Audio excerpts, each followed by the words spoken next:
Happy Tuesday, Tuesday. Okay, let's try that again. Happy Thursday, everybody. Tonight we have more 999. Now, I know what you're thinking. The Herman Cain joke has been done to death. It's very true. It happens. But you know what? We good. We good. Anyway, so tonight we will be going through one of the doors that was selected by the chat and the people in my Discord server, specifically by those who are there. And the idea is we'll be going through the doors, and we'll see what's on the other side. I know what's on the other side, but they don't.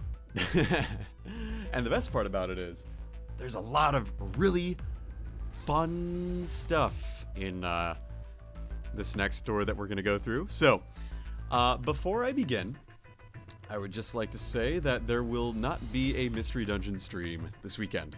Unfortunately, I will be, well, fortunately for me, but unfortunately for you all, I will be out of town.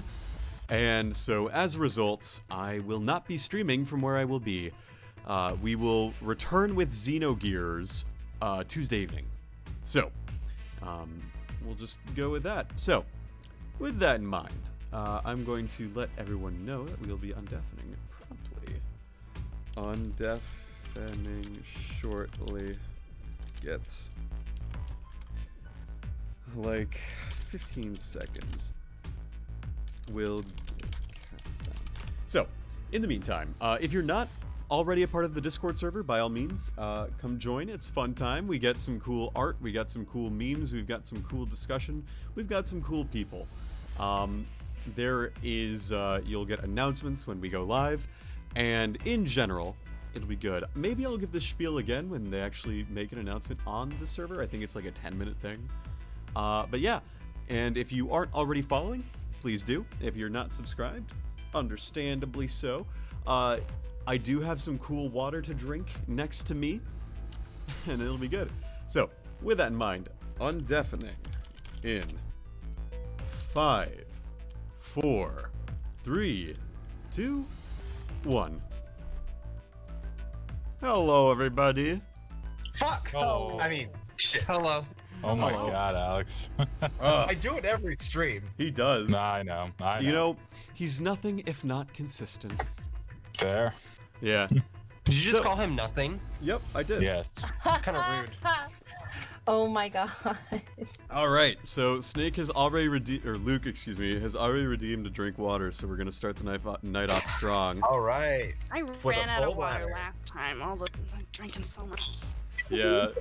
Please don't abuse them. We don't want to get water poisoning. How much water do you have to drink to get water poisoning? 800 A lot. liters. It's a lot. Hang on, let me see if I wrote it down. I could probably tell you. Again, What, like 3 gallons? And You like know. in a row? like a couple, 4, maybe 5. I don't have that number off the top of my head. Oh, yes, I do. 90,000 milligrams per kilogram.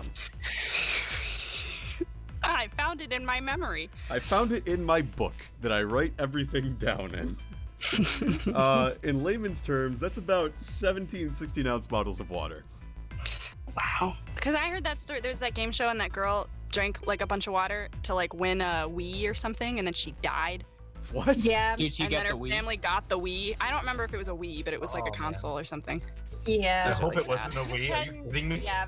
But So- you listen, you have to drink like an insane amount of water. Yeah. Yeah. And it doesn't say like how over the duration, because like I've drank more than Yeah. 17 16-ounce bottles of water in my lifetime. I hope so. Yeah. But again, just remember, if you go to a rave and decide to do ecstasy, pace your water intake.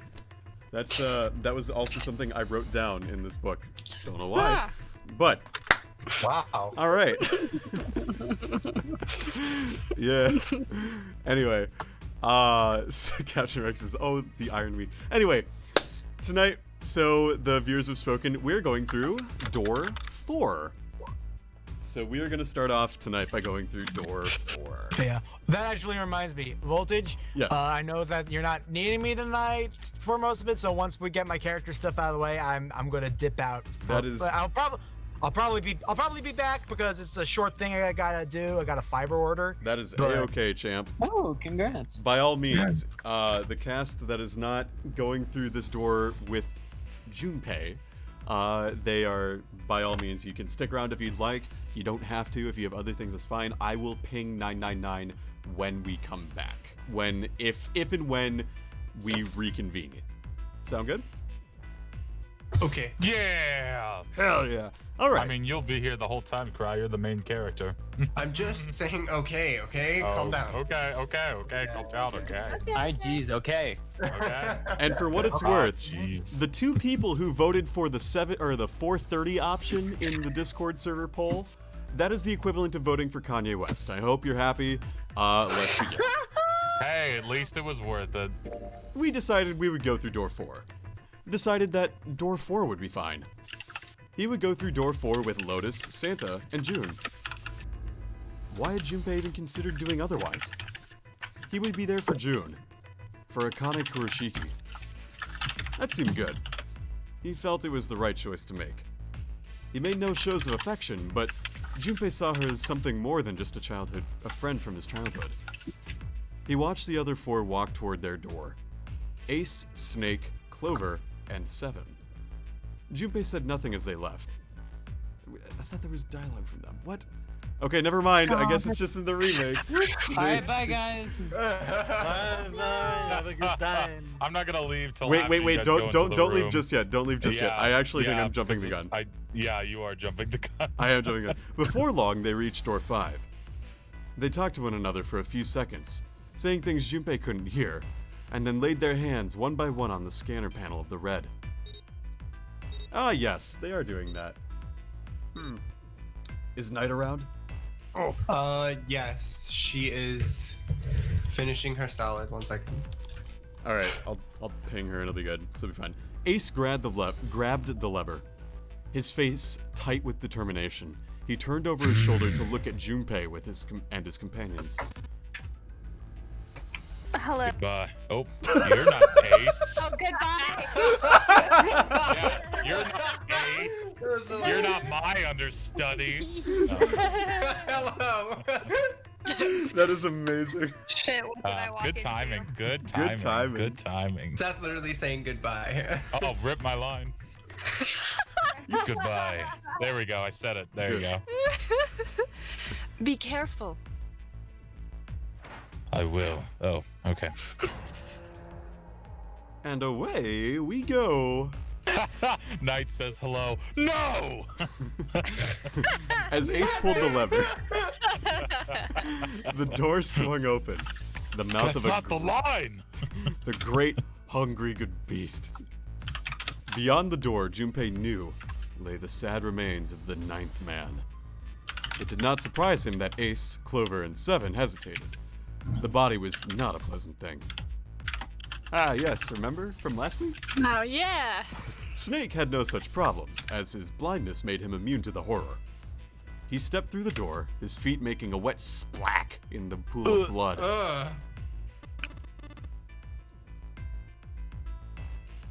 Hey, Alex. Hey, Oh, wow. Snake.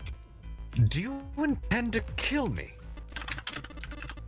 I assume you haven't forgotten the door only remains open for 9. You? Snake had not even bothered to turn around, but the other 3 steeled themselves and stepped through the door.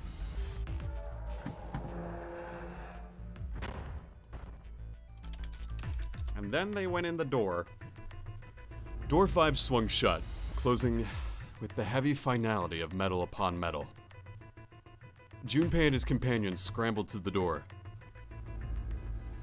They pressed their ears to it, in an attempt to hear what might be taking place on the other side. It's beeping. It's just like before. Probably the sound of the detonator on the bracelet. Do you think they're okay? June's face showed her concern more plainly than her words ever could. Almost as though in response to her question, a voice rang out from the other side of the door. It was 7. It was 7. Oh, hey, there it is. I forgot. For some reason, I thought his name was something else. His name I is also 6. forgot that was your That's- character. That's gotta be that dead thing. Come on, get over here. We gotta authenticate. His actual name is Greg. Yeah, his name is Greg Schultz. Wow. The beeping stopped. The sighs of relief were audible even through the heavy door. Looks like it stopped. Junpei and his companions leaned away from the door and breathed a collective sigh of relief of their own. Hey guys. Hey guys. Are you doing all right over there? They'd heard Seven's voice, but it wouldn't hurt to be sure.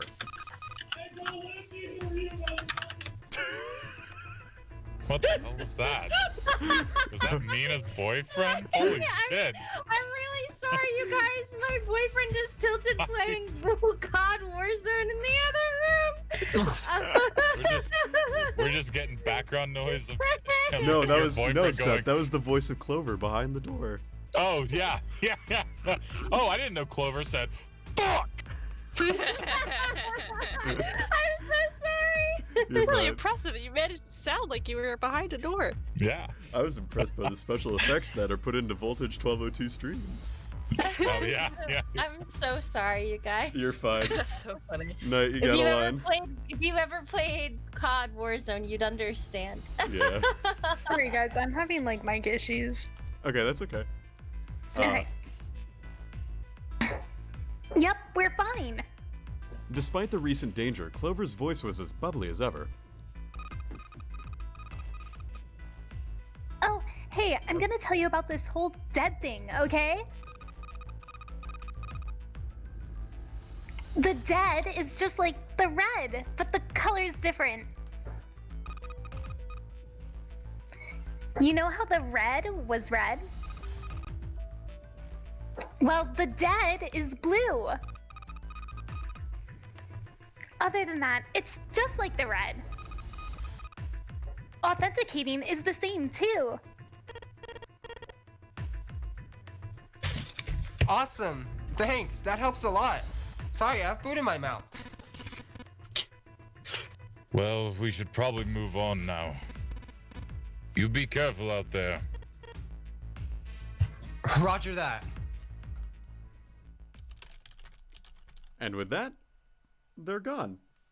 Junpei and the others left door 5 and headed towards door 4. Hey, Adam. We're just having background noise out the ass. Yeah. I'm gonna Sorry, I fart. was listening to something and I forgot to, and I absentmindedly turned the mute back. I thought I was pausing the thing, and then I muted the. You're good, Adam. I'm sorry. You're good. Adam. You're good. This is a fiasco. It was. No, it's okay. It's okay. It's okay. We're fine. We're fine, everyone. Don't worry. They stood in front of the red and placed each of their hands upon it. Wouldn't that suck to just have a bracelet over your sleeve? Oh, is this where they separate? Yes, Do I this have is. lines? You're good. They have Okay. separated. I'll see you guys later. Catch up. Bye. Bye, Adam. Bye. See you, Adam. 4 asterisks appeared on the Laters. screen. Laters. Junpei grabbed the lever and turned around. You guys ready? Yeah. Sure. Let's go. None of them looked particularly optimistic, but their faces were set. Junpei nodded to them and turned back towards the red. All right. Let's go. With strength and determination, he pulled the lever.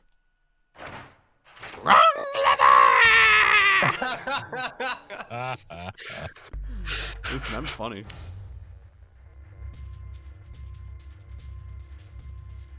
Hey, Seth. Did no one hear me say that? No. No. Oh. Run! The 4 of them leapt through the door together. The moment they passed through it, each heard a cold electronic sound coming from their left wrist. In the center of each bracelet, a red skull appeared and began to flash. The detonator's countdown had begun. That's terrifying. In the long moment that each of them spent staring at their wrists,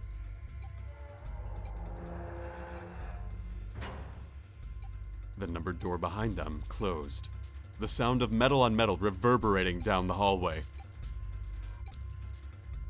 There was no way back now. They were committed. If they could not find the device to deactivate their detonators. Hey, where the hell is the dead? How would I know? Don't give me that crap. Start looking. I already am. They began to run, eyes looking frantically for the device that was their key to their salvation. The hallway they found themselves running down was a long one, easily 300 feet in length. On the right side of it stood a series of wooden doors, all nearly identical.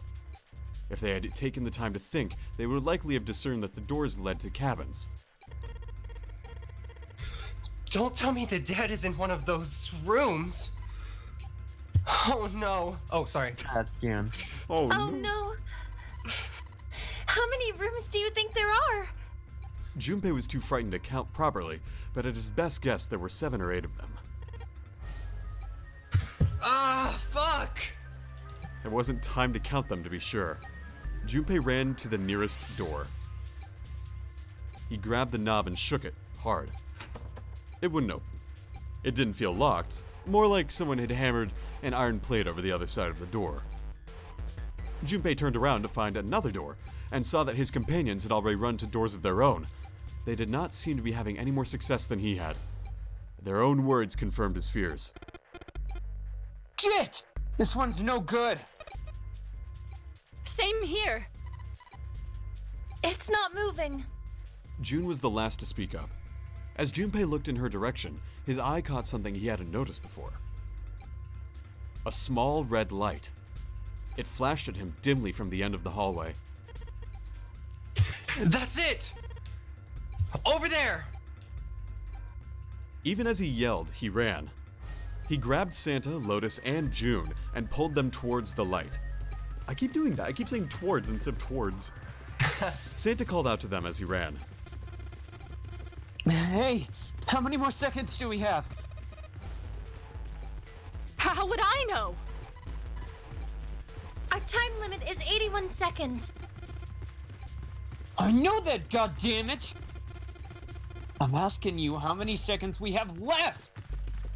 In all likelihood, Junpei figured nearly a minute had already passed since the door had closed behind them. If that was true, urgency foremost in all of their mind, they arrived at the end of the hallway. The dead sat on the left wall, blinking, almost tauntingly at them. Hurry! Junpei grabbed hold of the machine, his hands slick with sweat and shaking. He slammed his hand against the scanner panel. The other 3 quickly followed suit. With a grunt, Santa yanked the lever downward.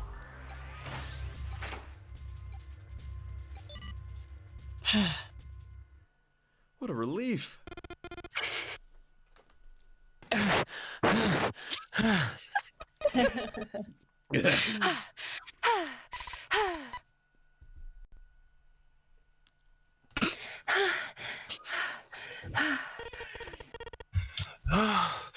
Looks like it stopped.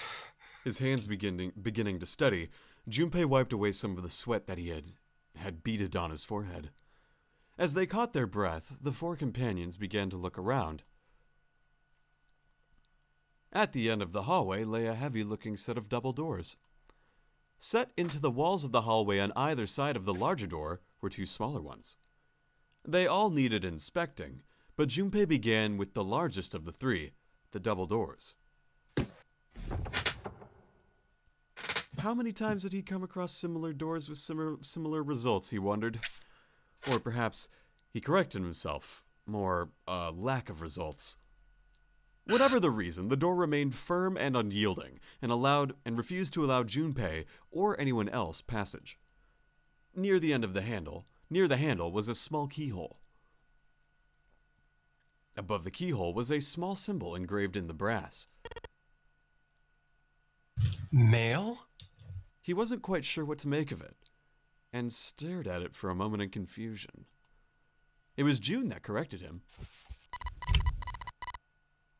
No, that's not the symbol for male. That's probably the symbol of Mars. Well, technically, they are the same symbol. But I saw a number of similar symbols near the main stairway. The symbols of the solar system. The sun, Saturn, the Earth. At least that's what I'm assuming. So this isn't the man symbol? It's a symbol for Mars? I think so, yes.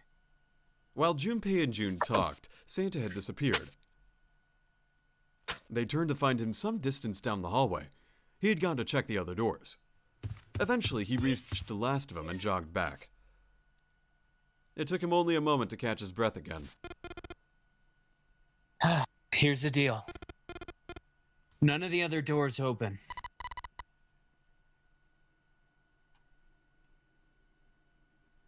Hey, June. Hey, June. To make it better. Maybe she had to go somewhere real quick. It's like, stop yelling at Call of Duty. Now you want to cover June line for a moment? Sure. Then that must mean. We only have 2 more doors. Lotus examined the doors on either side of the larger double door. Each one had a metallic plate attached to it. Junpei figured they were probably room numbers. The number on the left read B92, and the door on the right proclaimed that it led to B93. All right, let's open them. Yeah. Junpei put his hand on the doorknob for the door that said room 92, and Santa moved to the door to room 93. They'd made it through the numbered door alive. There was nothing more to be afraid of. Junpei and Santa looked at each other and nodded. 1, 2, 3. In unison, they pushed against their respective doors and promptly found themselves in a new room. June followed Junpei as he threw open his door. They turned around and saw that the door on the other side was open as well. Through the door was another person, his mouth agape. It was Santa. Hey, it opens. Yeah, it did. Junpei and Santa looked at each other. They had not expected the doors to yield so easily. Lotus's calm voice broke into their thoughts. Maybe this is all part of Zero's plan? I can't say I enjoyed being treated like someone's puppet. As she headed for room 93, Lotus continued. Well, now we have these 2 rooms. I'm sure there's something in there that will help us get out of here. Let's find it. Santa and I will search this room. Junpei and June, search the other one. All right. Okay. Oh, sorry, Mina. Here we go! Escape number 2. Let's do this. It's been a little while since I've done this one, but it's okay. All's fine. So yeah, people didn't die. Thank goodness. Yay. Seek a way out. Oh, Snake says, hey, Voltage, make a save state. Okay, I will. There you go. Saved to slot 2. Okay, so we got a couple different things that we got in this little space now. And it's pretty good. So I'm going to start by looking at this. I got some matches. It's a box of matches. There are matches inside, obviously. All right, thanks, June. Very, very useful. Rude. Junpei looked down blankly at what he was holding, then up at June. Oh, yeah. How's your fever? You feeling better now? Yes. I'm feeling fine. June certainly looked fine. Junpei held his hand on her forehead for a few seconds. It seemed her fever really had gone down. Are you worried about me? Uh-oh, what are we doing, gang? Ooh. Ooh. Ooh. Spicy. Say yeah, romance her. Say yeah. Yeah, I guess I am. Yeah, I guess I am. June blushed. Wow, what a and fake giggled. laugh. What? How can I go on after that I'm comment? sorry, it was good, I totally lost my composure. I'm sorry. By the way, asshole. Hmm? How did you end up here? What do you mean? I told you earlier, didn't I? There was a man with a gas Oh, mask that's when you... That's nothing June. Whoop. Their names are too similar. Yes. So similar. Was a dumb There- choice. Yeah. There was a man with a gas mask when you got home at night. You inhaled some white smoke and passed out. One sec. When you woke up, you were on D deck.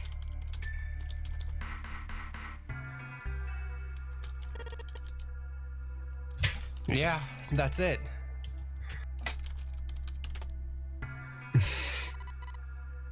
But is that really the truth?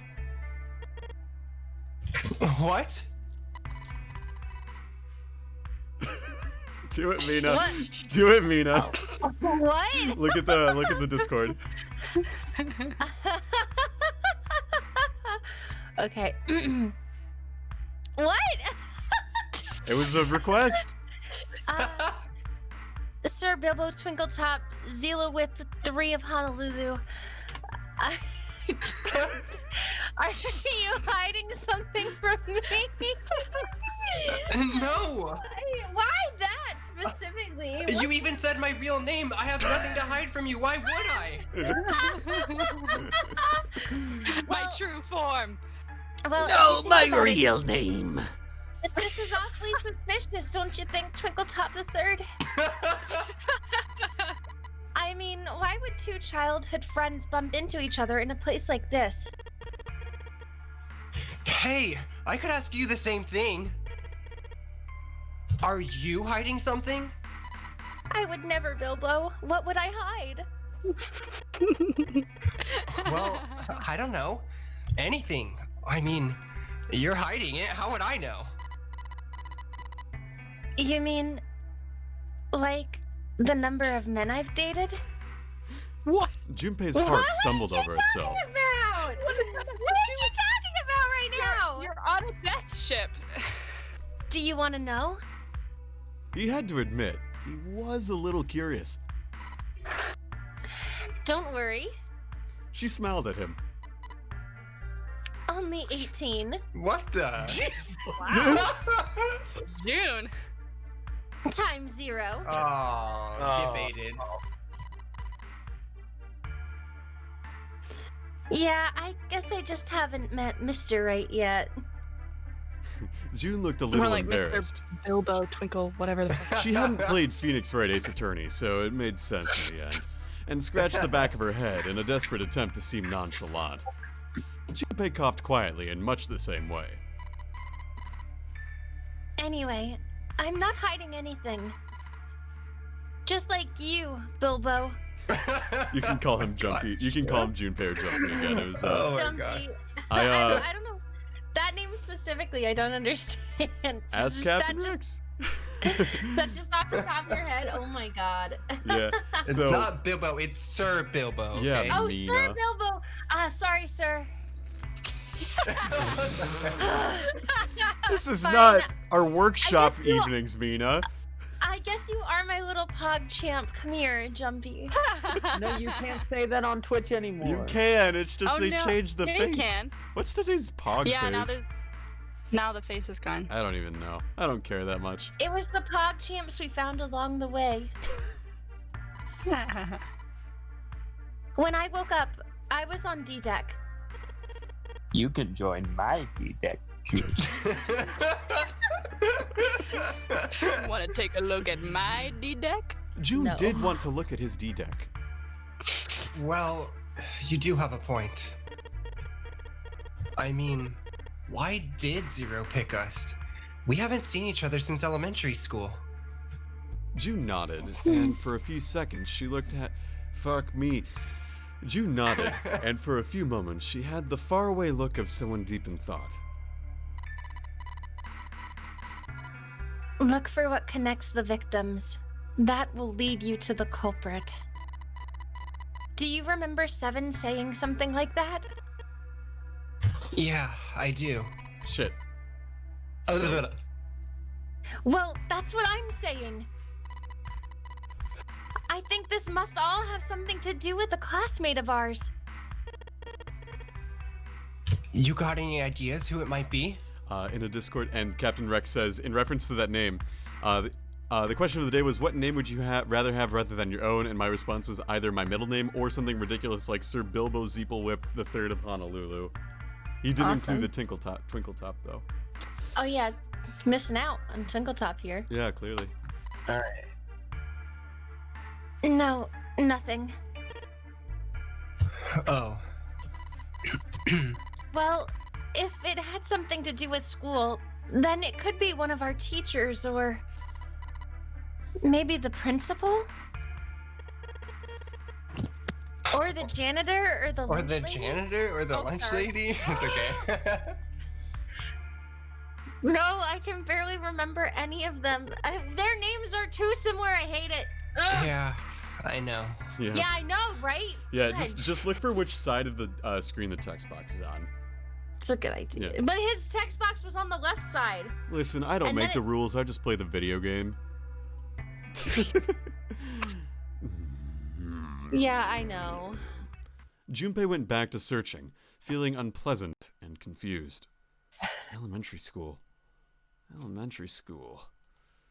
Was there anything strange that had happened in elementary school? As he searched the room, he continued to rack his brain. Alright. Yeah, so one of the things that this game likes to do a lot is do, like, exposition dumps in the middle of, like, escapes like these. And sometimes they come and, like, it's really, like, inappropriate timing. Like, it's so, like, why would this be happening now, you know? It's a bottle with water in it. This is a bedroom. They probably have it here because your throat always feels dry when you wake up. Very true. You know? My throat's dry, but I think that's because I'm a little nervous right now. Well, we did run a lot, so we're kind of sweaty. Hey, Jumpy, did you want to take a shower together? What? Whoa! Don't mind if I do. Just kidding. What? Too late to take it back. Oh, wait. Too late to take yeah. it back. My brain's already working out the picture. Oh, come on. My throat was dry already. This sure isn't helping. Alright. It's a bottle with some water in it. Oh, that's you again. Sorry. I forgot how we did this. It's bottle with some water in it. I doubt it'll be useful. This isn't a painting. Is it a map? Drink water, everyone, because we're all thirsty. It looks like a map of the ship's interior. Oh, that's gonna be useful. Oh, this is a great find. I think it'll be really useful. Let's take it with us. It is now possible to use the map screen. Map screen. The map screen can be only viewed during the story sections. It is entirely different in function from the bird's eye view mode. While on the map screen, you can examine a map of the ship's floor plan, which you will acquire over the course of the story. Touch the bottom button on the next to the menu. If you touch the X button, you go on the menu, you can be taken to the map screen. While there, you can scroll across the floor plan with the control pad or the stylus.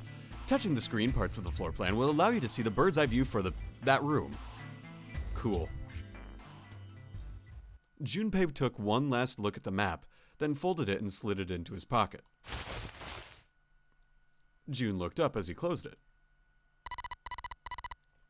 This ship is bigger than I thought. Yeah, it's probably about 900 feet long. Must be one of those fancy cruise ships. Of course, it doesn't really look like a cruise ship. Everything in here is really retro. Even if it's some sort of style choice, there's just too much. Do you remember what Zero said?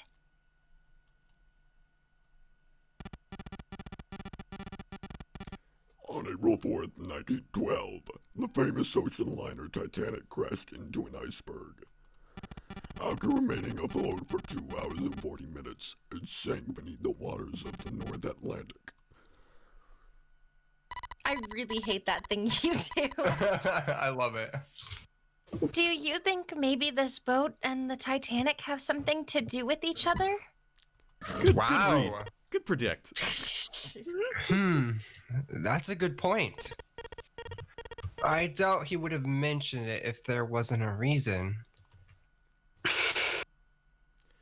Junpei took a moment to look around the room.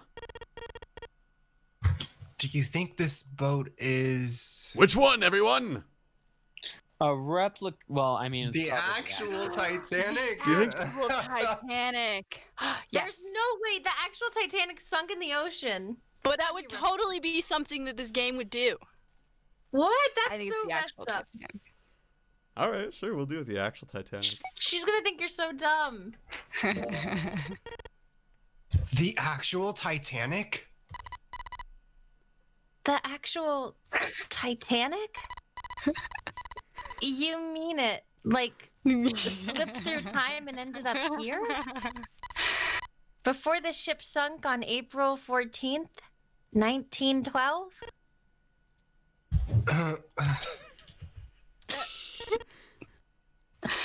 Huh? What the what the hell are you smoking? What is the dialogue between them? Why is June the idiot in this conversation? I love the writing of this game so much. Did I get it wrong? Junpei grinned and shook his head. No, that's not... I mean, come on. Slip through time? Seriously? I was talking about the controversy surrounding the Titanic. Controversy? What do you mean? Haven't you heard of it? It's pretty famous, you know. The Titanic has a sister ship that was essentially identical. It was called the Olympic. Oh, yes, I've heard of that. If I remember correctly, the Olympic was a ship that had a lot of problems. We make a save state because Seth donated for a save state. Oh, that's nice. And the company that owned it didn't know how to get rid of it, right? So they made the Olympic up to look just like the brand new Titanic. And then they sunk it on purpose. That's right. I've never heard that theory. Is that for real? Yeah. What? You gotta learn something by playing this game. They also took out a huge insurance policy on it before it set sail. That would mean that the real Titanic never sank. You ready to learn about some conspiracy theories tonight, gang? You're gonna learn about a couple. Yeah. Are there The gonna ship's- be more? I'm Yeah. pretty excited. I love There conspiracy are. theories. There's a couple. The ships got swapped. The real Titanic was renamed the Olympic in secret and was used as a passenger ship for more than 20 years. Hey. Wait a minute. Wouldn't that mean it retired in 1935? Huh? Well, yeah, I guess sometime around then. Yeah. Well, what happened to it after that? I heard it was dismantled. Dismantled. Then it doesn't matter, does it? Whichever boat the real Titanic was, it doesn't exist anymore. It was either retired and dismantled or sunk in the Atlantic by the curse? But then that would mean that this ship is... Wait! What did you just say? Huh? Dismantled? Sank in the Atlantic because of what? Yeah, I'm just confused as you are, Junpei. The curse? What do you mean? A curse? A curse is a curse. This one is the curse of the Egyptian mummy. Junpei couldn't understand how June maintained a straight face to say that, Mina. This one is the curse of the Egyptian mummy. Supposedly, the Titanic carried the mummy of the priestess Amon Ra, which was stolen from a pyramid. Is this real? I didn't listen. You needed to tell me I was gonna be saying like wackadoodle shit, so I could properly prepare Mina, you myself. also have to ad-lib this at some point. So I could prepare myself and like stay composed. You did not tell me that. So You I'm know like, what, Mina? I legitimately forgot that we got this deep. Don't make her say that. No. Seth donated for it. We're doing it. And they say that. And they say that the mummy. You know, the mummy curse. Like the lake. Had You know a the one. history. You know. But you really don't know the curse? You know, like that lake? Come on, you know the one. You know the one. And you know the one. Anyway, everyone involved with it died mysterious deaths. Come on, I'm sure you've heard of it before. The lake. You know the one. You know the one. Those who open the coffin will be forever cursed. Haven't you even heard that one? Sorry, the way that the words are spaced, it gets a little awkward. Yeah. So you're saying the Titanic sunk because of that curse? That's right. June's eyes had lit up with excitement, like a child with a new toy. That's stupid. I don't buy it. It's true. How can you be so sure? That mummy wasn't just a normal mummy. It was really mysterious. Totally unbelievable. What is so unbelievable about it? Well, supposedly she was really pretty. Pretty? Yes.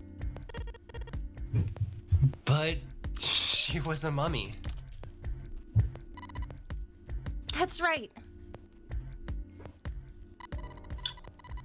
She wasn't all shriveled up or rotten or anything. I still remember the screams. She looked just like she was alive.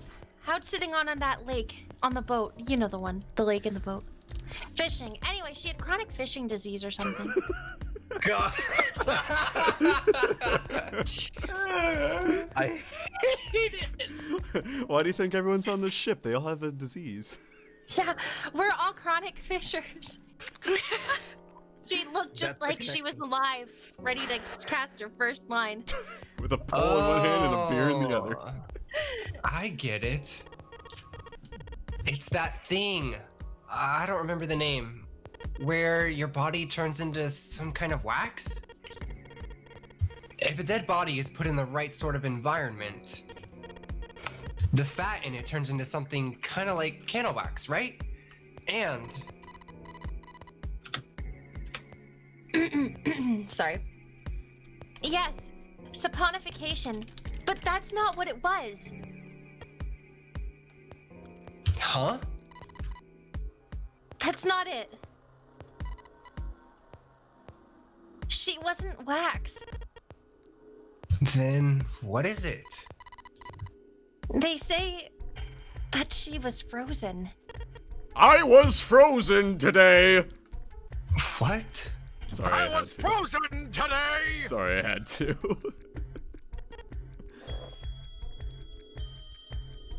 Frozen? That's right. The whole body was frozen solid. You know how a human body is more than 60% water? Well, all of that water was frozen. The story says that from the time of its discovery, all the way through to when it got put on the Titanic. Ah, fuck. And even though it was carried through the desert, her body never melted. June and Junpei talked a little more, and then went back to their investigation. Hey, what the fuck are you doing in there? You've been in there for 45 minutes. We already solved our puzzle. We're back out in the hallway. What are you doing? Come on, guys. We've been like playing rock, paper, scissors for 3 hours. But even as they did, his mind went back to what she'd told him. Ice that wouldn't melt even in the desert?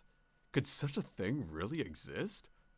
No, even if it did, it wouldn't really be ice anymore, would it? The more he thought about it, the more his head hurt. Like he'd eaten his ice cream too fast. All right, yeah, so... That's the only time my head hurts. Exposition in the middle of a game. That was so long. I know.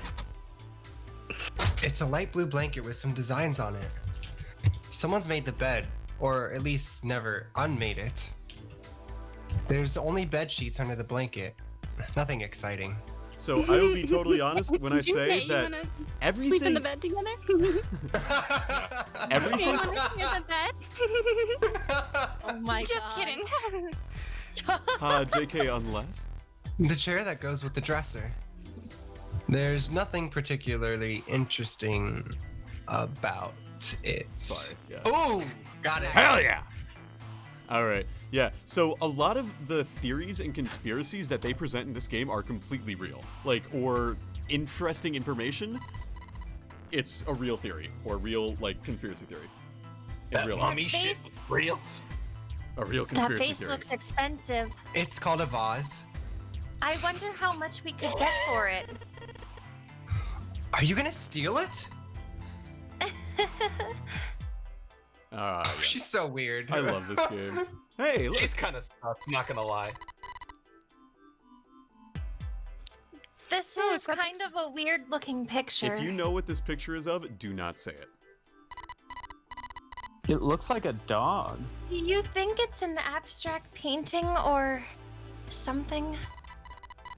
It looks kind of like a demon with an elephant-like nose. Sucking on a human being's brain. Yeah. What the? Is that really what it's supposed to be? Where the hell did that come from? What's her brain made of? Can't say I'd mind finding out a little more about what goes on in there. Alright, that's a picture. Jumpy, where are you going? I was thinking of going over to Lotus's room. Why? What do you mean, why? I'm just gonna go check up on them. Is there something wrong with that? Well, no. Come back soon. Sure thing. I'll leave the rest to you. Sure. Leave it to me. Alright, off to the other room. Alrighty. Now we're in the other room, and it's great. Oh, it's like the exact same. Oh, look, a candle. A candle with a candlestick. This might come in handy. And look, hey, Crazy. If you know what I mean. I do know. Hey, Santa, you want to take a shower together? If I use these matches to light the candle. I now have a lit candle. So you lit the candle. I'm sure it'll be a light in dark places when all other lights go out. Nice. Smooth. This game. Inspired. I love this game's writing so much. I forgot something in the other room. What's up? You're going back already? Well, I can't just leave June there by herself. What, you think you're her knight and her protector or something? You're creeping me out. Whatever, man. I'm going. I love this game's writing so Okay, much. Lotus, I am seriously freaking the fuck out. I just shit my pants. This guy is scaring the shit out of me. Oh shit, I clicked the wrong thing. Oh, Let's fuck. see if there's anything. I clicked the wrong thing early. This one's a little loose. Wow, what the?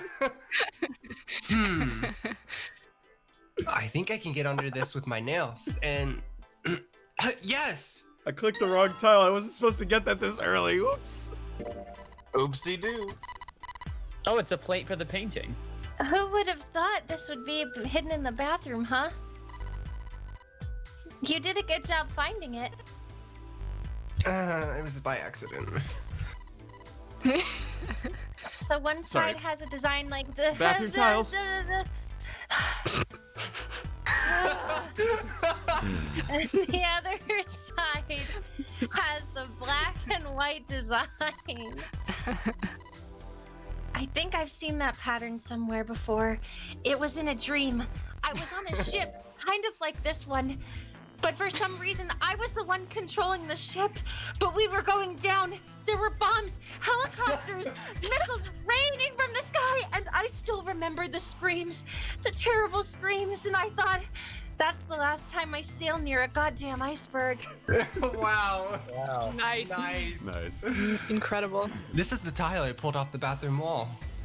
It looks like one of the bathroom tiles on one side and has the black and white pattern on the other side. All right. That's cool. literally what she just said. I never could find Nemo's dad. So what you're supposed to do is observe the wall. A wall covered in tiles. Tile fifth down from the top and third in from the right has been torn off. Yep. So I did something that you weren't supposed to know how to do very quickly. Oops daisies. Uh-oh. This is ruined. A collection of a full and partially depleted rolls of toilet paper. Someone was Santa well was here. prepared.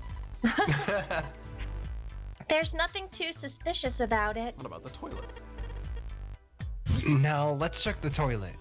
Junpei's just like, time to take a shit in front of June. There's nothing there. All right. The tank's empty too. Won't be empty for long. Oh my gosh. There isn't even any water in it. All right. Shower head. It's a shower head. It feels dry too. That probably means no one has used it in a long time.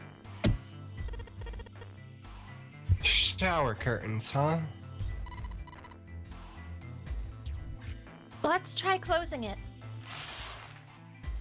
I think if you do this shower. A dry shower head.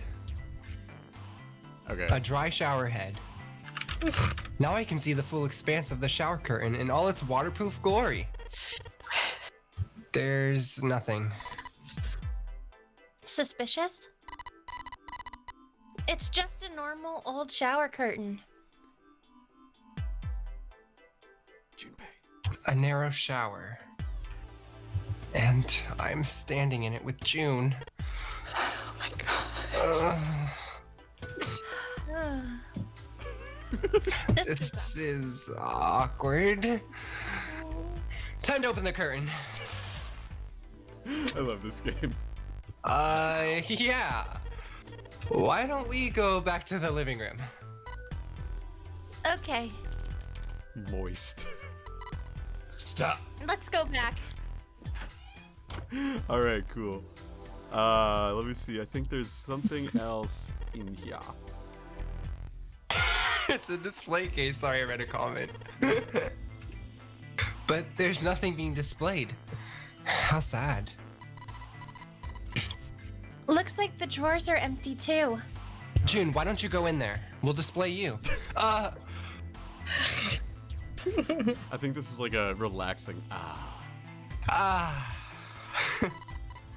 Jumpy, what are you doing? We don't have time to be relaxing on a sofa. It's a sofa. Maybe I shouldn't sit on it. June will get mad again. It's a round wooden table. All right. I think that's everything I needed in this room. I think it's behind the door. Oh yeah, the bedroom. Cabinet. A wooden cupboard. There are cups inside, surprising no one. Okay. Okay, so that's everything on this side. Wait, did I investigate the drawer itself? Oh, I didn't. Okay, cool. I got a key. A key. Do you think it's the key to the dresser? I doubt it. Because it opened up for free. Oh, sorry. I pressed the wrong button. Okay, so now that we've got those, let's go to the other side. Because I knew there was something I was forgetting, and that was that key. The exit. The exit. Lotus and Santa are in the room on the other side. I'm gonna go check up on them. All right, now that we're on the other side, we have a couple different things we can do. We got a cabinet. Well, this is a display case. Check it out. These plates and shit look really expensive. You want to take a look? I do want to take. Oh, look, it's one of these. That's a pretty weird looking design. It looks like a Holstein pattern. I want. There's a tile with a black and white pattern on it, sitting in the display case. Damn. Guess this is the wrong key. Damn it. Well, that means there's got to be another one somewhere around here. Otherwise, we aren't going to be able to open this thing. How do we open the thing? Let's use the candle on it. Yeah. There are a number of expensive looking plates in here. All right. Let's go into this room. Junpei, I don't mean to pry, but you lit that candle so we could check that room over there, right? I mean, it is dark, you know. Yeah, so... Well, you need to take it with you then, otherwise there's not really much point to lighting it. Alright, so what we have to do, the game is teaching you, now you have to have it there. Awesome. With the light from the candle, maybe we can take a look around over there. Nice. But it gets so hot when I hold it. I want to put it down. Well, why don't you set it on top of the dresser? It's flat there. At least it won't fall over. I'm so glad you're here to help me, because I'm an idiot. Oh, yeah. Good idea. Alright, let's I know. That sounds like a fire hazard. Yeah, it's fine. You're on a sinking ship anyway. Hey, Fair enough. it got pretty bright. Oh my gosh. Now we can look around a little. Night, no. Night, no. Wait, Night, yes. Let's go. Oh my. Night, The go to dresser horny drawer. jail. The dresser is flat, unlike my heaving bosom. He's not here to send me to jail, otherwise I'd go.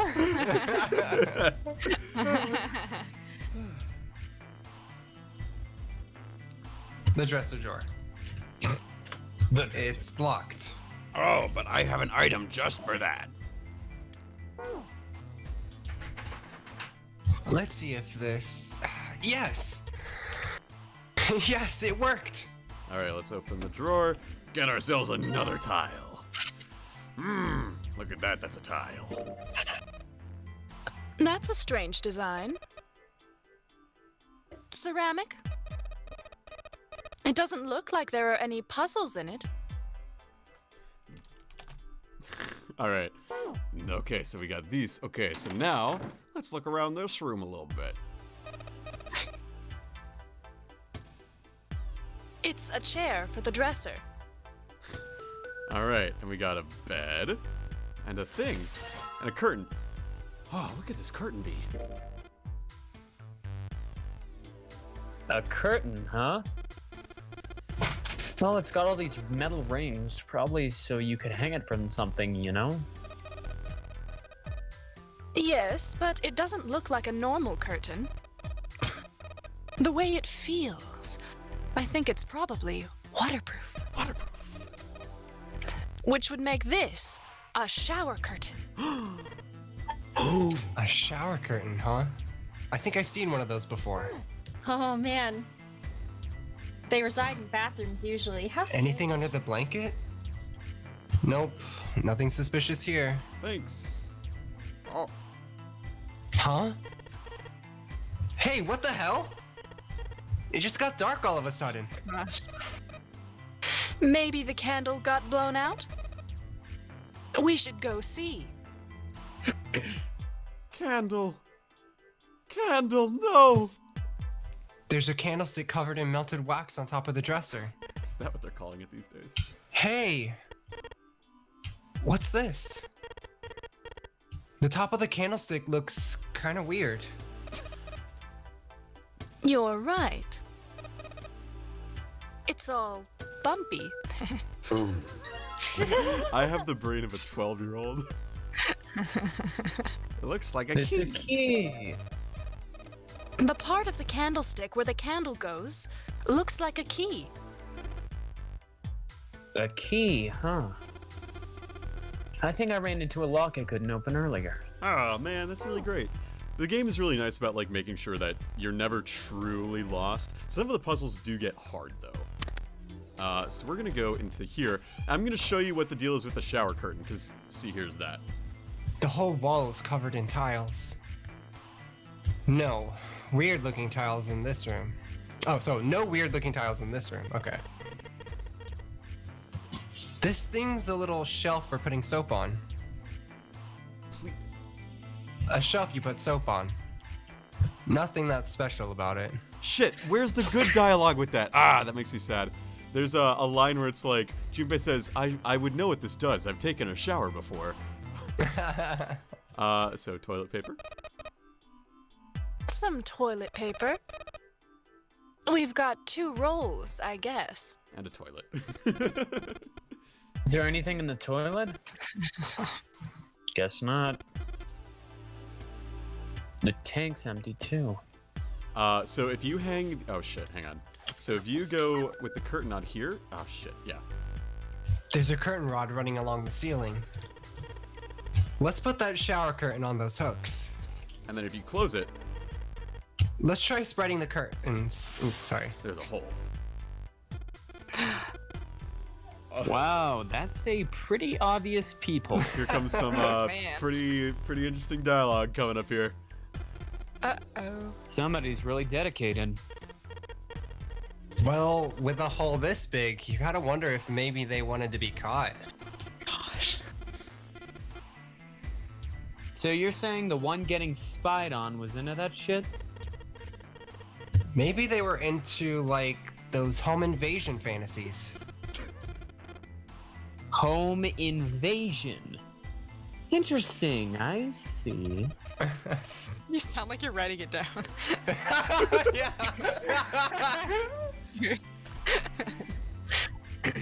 You two are real idiots. You know that? Nah. This game is just like horny chill on roids. Let's try spreading the curtains. So you see how it highlights that space right there? And so like that's where you're supposed to like, oh, you're supposed to click on this one in the other space. Sadly, there are no hot women on the other side of the hole. Where's June when you need her? As such, there's no point to looking through it. So, I won't. That's this game for you. Wow. It's a fun game. Looks like a valuable vase. Empty, though. There seems to be a room on the left side of the vase. All right. So if we go to the cabinet now and we use our nope. There are a couple of pieces of art in here. Can't say if they're very good or not. I said if we use our item, we select this, and then we go back and use it on that. Let's see if this candlestick key will do anything. Yes! It opened.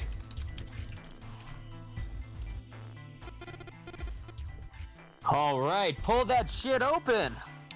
Okay, let's do it. And we got the last tile. Look at this plate. So good. Hey, don't you think the pattern on Shit. that looks like some... Sorry, I was thinking I could drag it. I'm dumb. Yeah, I think I saw it somewhere. All right, cool. So now that I we knew have... what you were gonna say. Hey, Junpei, you got a minute? Santa had shown up out of nowhere and gave Junpei no small start. Here, take this. Santa pulled something out of his pocket. I'm It's kind of my into girls. underwear. Sorry. It looked like his underwear. Just kidding, it was a bookmark. It had a 4-leaf clover in it. What is this? It's a bookmark. It's the bookmark with a 4-leaf clover on it. Oh, and I found it in between some of the cushions on the sofa. Pretty sure it ain't gonna be any help to us, but I figure we might as well hang on to it anyway. Then why don't you hold on to it? Santa gave him a wry smile. You know what I hate most in the world? I got 4 things. Books. You, and books. But also the other 4 things are oh my god. Santa, go on, tell me more. Fortnite, love, and luck. Hope, faith, love, and luck? Damn straight. And you hate these things? Yeah, you got a problem with that? Not really, but... Junpei tried to figure out how best to phrase what he wanted to say. What does a bookmark have to do with any of that? Santa scratched the back of his ear and looked awkward. Well, see, each leaf on the 4-leaf clover has a meaning to it, okay? And that meaning is pretty much those 4 words. It's like a flower language. Well, I guess it's not a flower, is it? So, leaf language, I guess. Yeah, you could call them leaf words.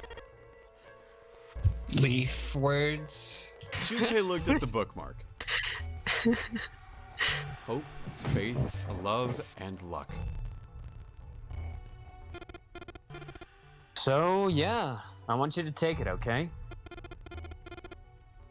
Just touching it gives me the creeps. Take the damn thing, alright? Santa pretended to shiver with disgust and shoved the bookmark into Junpei's confused hands. Junpei, what do you want to do? Take it or don't take it? He kind of seems like he'll go ballistic and psycho and kill us all if I don't take it, so maybe I should take it. Okay, well, take it. Decided to take it. After all, why shouldn't he? Alright, sure. I'll take it. He shoved the thing into his pocket and he gave Santa a last confused look. Man, I feel a lot better now. That thing was a real pain, you know? Do you really hate those 4 words that much? Yeah, well, they can all betray you, you know? Hope, faith, love, even your destiny. What had happened to Santa? Junpei wondered. How had he become such a bitter person? For a moment, they looked at each other. Well, that's not my only reason. What? That's not the only reason I hate the 4-leaf clover. I just can't bring myself to like the number 4. This is real. Okay, side note. I was born on May 4th, so 4 is my favorite number. Same! You weren't born on May 4th. Yes, dude, we've talked about this before, yeah. No, you have. Yes. No, you aren't. Yes! And 4 is my favorite number too. Will is actively betraying himself. Yeah.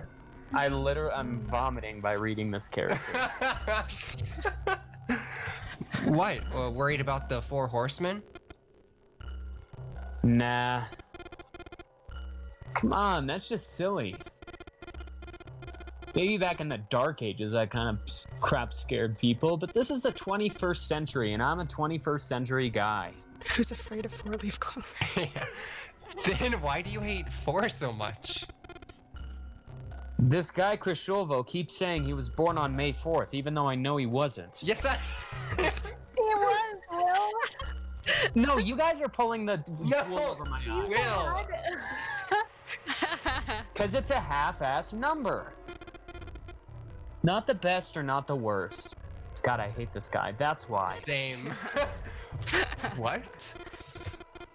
9 is a way better number. No, it's not. I agree with him. I like the number. So what 9. if it's last place, right? At least it's not some lame-ass middle number. What? Santa's explanation made no sense. Okay. Yeah, I second Junpei that. was even more confused than before. You play? Play? You mean like Play the stock market. which one? I don't care. What do you think, gang? I like gambling. Funnier. All right, let's. Oh. All right, we got one for gambling, one for stock market. Tiebreaker. I like gambling. All right, we'll do. Is this actually a branching path? No. Do you mean like gambling? Yeah, of course. What else would I mean?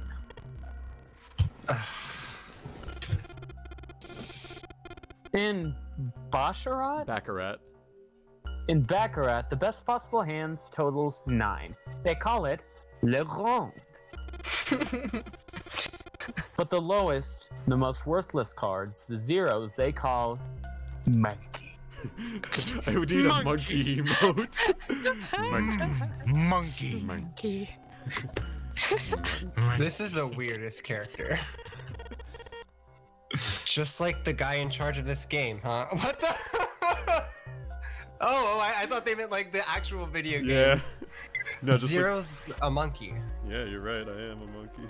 Santa blinked, utterly stunned at the monkey. Then he began to laugh. Oh my god, that didn't pick it up. Oh man, you're totally right. The guy who trapped us here sure is one hell of a monkey. Return to zero. Return to the monkey. That was when Lotus spoke up. You know, if you think about it, the nonary game really is a lot like Baccarat. It's a lot. I thought you were gonna say a lot like a monkey. You know, if you think about it, the notary game is really a lot like Fortnite. Apparently, she'd been listening. Of course, it doesn't use any of that stupid digital root junk. You just drop the tens digit, and that's it. Still, it does have the same idea of your final number needing to be a single digit. Oh, yeah, I guess you got a point. And in both games, whoever has 9 wins. The person who makes 9 wins? Did you forget already? Don't you remember what Zero said, you idiot? Sorry, I was too busy looking at your breast. I mean, June! The exit is hidden, but it is there. Seek the exit. Seek the door that carries a 9. Seek the door with a monkey on it. Alright, With the monkey. Monkey. So, if we want to get off this boat, we have to make a team whose numbers have the digital root of 9. And the only people in that team who are going to make it out alive. Of course. That's why it's called the Nonary game. What? Huh? You don't know? Nonary means something derived from 9, or base 9. See, you're learning more things tonight. Wow. It's I knew derived from that. Latin. It's derived from the Latin prefix nona, which means 9. I have my PhD in mathematics. While we're at it, the prefix for 1 is uni. You know, like the unicorn, the horse with 1 horn. 2 is bi, like binary. You really could have just said like bicycle. You bisexual. stuck up. bitch. Bisexual. Binary means composed of 2 parts. 3 is tri. I'm sure you've heard that one plenty. Like trio, triple, and triangle. You get the idea. After that, you have quart, quinty, sext, septim, and so on. Well, I mean, if you're offering. And of course, the prefix for 8 is octo, like octopus. It's called that. Jeez. It's called that because it has 8 legs. Yes, go through all the numbers. It's counting. Get and it? Counting with Lotus. Gosh. I didn't know any of that before. I see. It's because Junpei's just a fucking idiot. No, stupid. Rover loves you. So then, Nona means 9. Lotus nodded. So, how many of us are trapped on this ship? That'd be 9. Nah, 8. Because Now. that dude died. And what are the bracelet numbers we have? They go from 1 to 9. No, the 8. That guy died. And our time limit? How many hours did we have? Hello, Agana. 0 said 9 hours. And finally, to get out of this ship? We need to find the door with a 9 that's hidden somewhere in the ship. By making a team with the digital root of 9. I'm not seeing the connections. Lotus nodded again. And there you have it. The number 9 is everywhere in this game. Snake linking the sexy primes. I love sexy primes. Those are a real He's thing. got a real theme of 9s for this whole thing. What are sexy primes? Shit, I can't remember the exact thing off the top of my head. Give me one sec. No wonder it's called the Nonary game.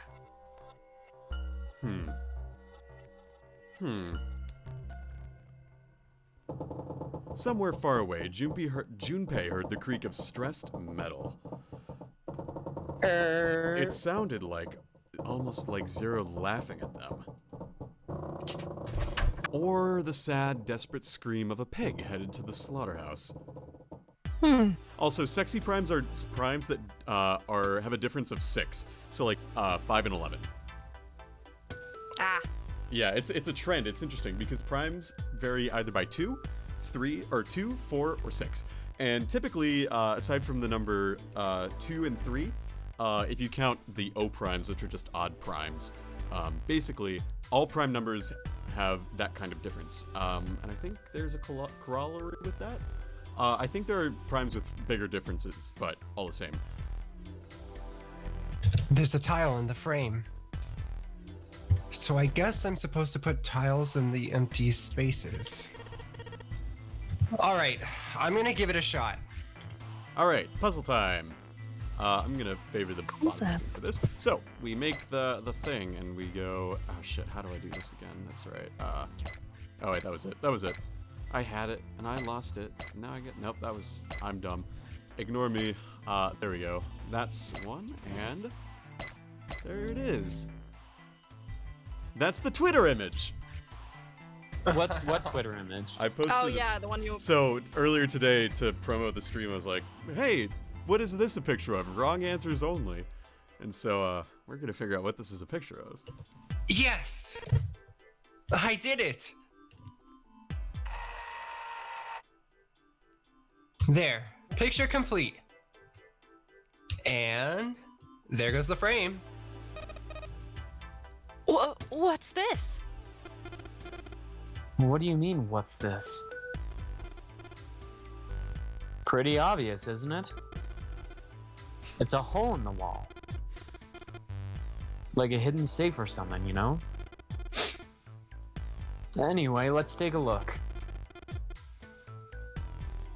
I think there's something inside. Let's grab the key. It's the Mars key! Whoa! This is one of those Mars symbols. The door at the end of the hallway. It has the same symbol engraved in the keyhole. Then that's gotta mean... Yes, we can use this key to get through that door. All right, you ready for one of the best bits of this entire game? I'm so Junpei messed around with a bit with the key he had, and looked blankly at the picture that had slid down.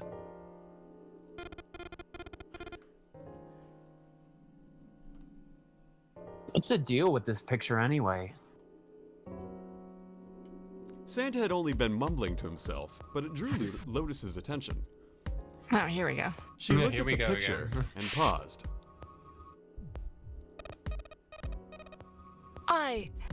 I think I've seen this picture before. Where? In a book. There's a British biochemist named Sheldrake. He has a rather interesting theory. I saw this picture in his book. What's this interesting theory? Morphogenic field, which relies on the theory of morphic resonance. Genetic field. Man, I can't deal with this shit. Or deal with this. Just listening to you talk about it is giving me a headache. Santa put his hands on his head, as though he were in great pain. Lotus merely arched an eyebrow in his direction and continued. It's not a difficult concept to grasp. In essence, he states that the shapes of living organisms and their behavioral patterns are transmitted through a field not visible to the eye. What part of that isn't difficult exactly? Lotus did not look pleased. All right, how about this? Theory of the telepathic mechanism. Gosh. Telepathy? Yes, telepathy. Well, perhaps not exactly telepathy, but it is close enough for a simple approximation. Are you calling us dumb? Santa suddenly burst into laughter.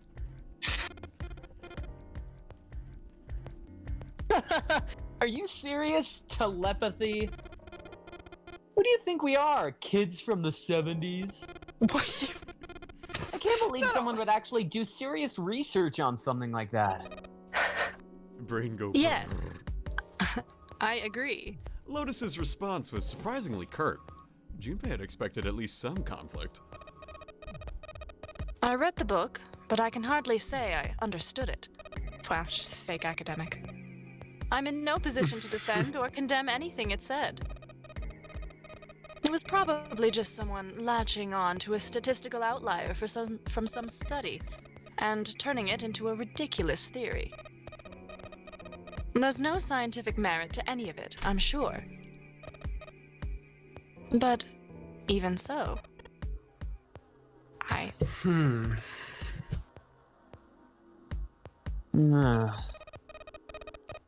Anyway, I saw a picture like that one in his book. Lotus indicated the picture they'd all been looking at.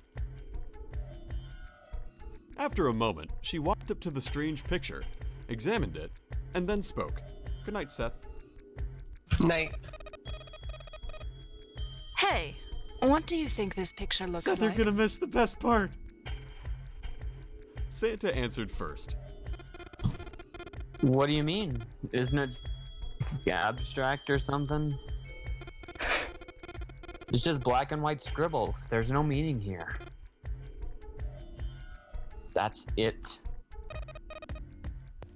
What about you, Junpei? Does it look like anything to you?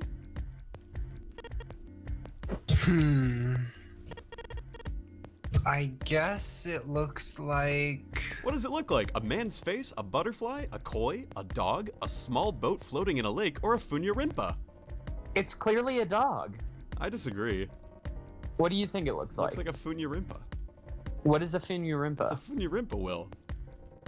What is a Funya-Rimpa? It's a Funya-Rimpa. Funya-Rimpa? See, I mean, this totally looks like one. Here and here.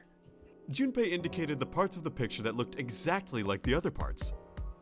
After 3 seconds of silence, Lotus looked at Junpei. What the hell is a Funya-Rimpa? What do you mean, what the hell is a Funya-Rimpa? It's a Funya-Rimpa. You mean you don't know? How the hell would I know? You seem to know everything, sorry. How could you not know? That's practically blasphemous. Say you're sorry. Apologize to the Funya-Rimpa. What is going on? Goodness, you are such a rude woman. After another 3 seconds of awkward silence went by, Lotus opened her mouth as she shook. Junpei, are you just screwing around? Forget it. I'm just gonna tell you. This is a dog. Will was right. Told It was you. a dog. See? Like this. Lotus pointed out the parts of the picture, and eventually a dog took shape in them. It looked as Oh, though she wow. had a point.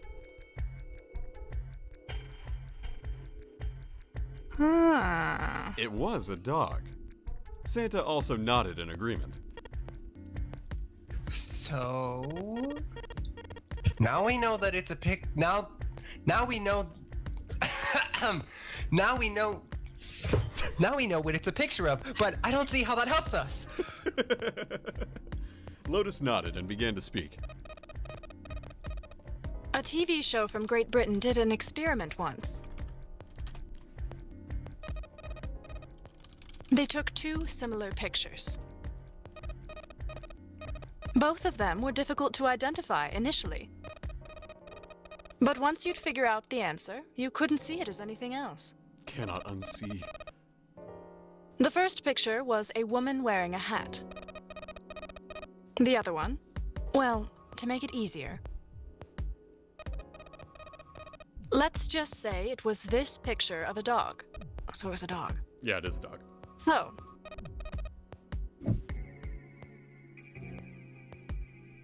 So, their experiment. First, they sent the pictures to other parts of the world where British radio and television didn't reach. To Ireland, the US, Africa, Europe, etc. Then, in each country, they gathered a number of test subjects. All in all, there were roughly 1,000 people. Those 1,000 people were shown the 2 pictures and asked, what does this picture look like to you? The results, in and of themselves, were not terribly interesting.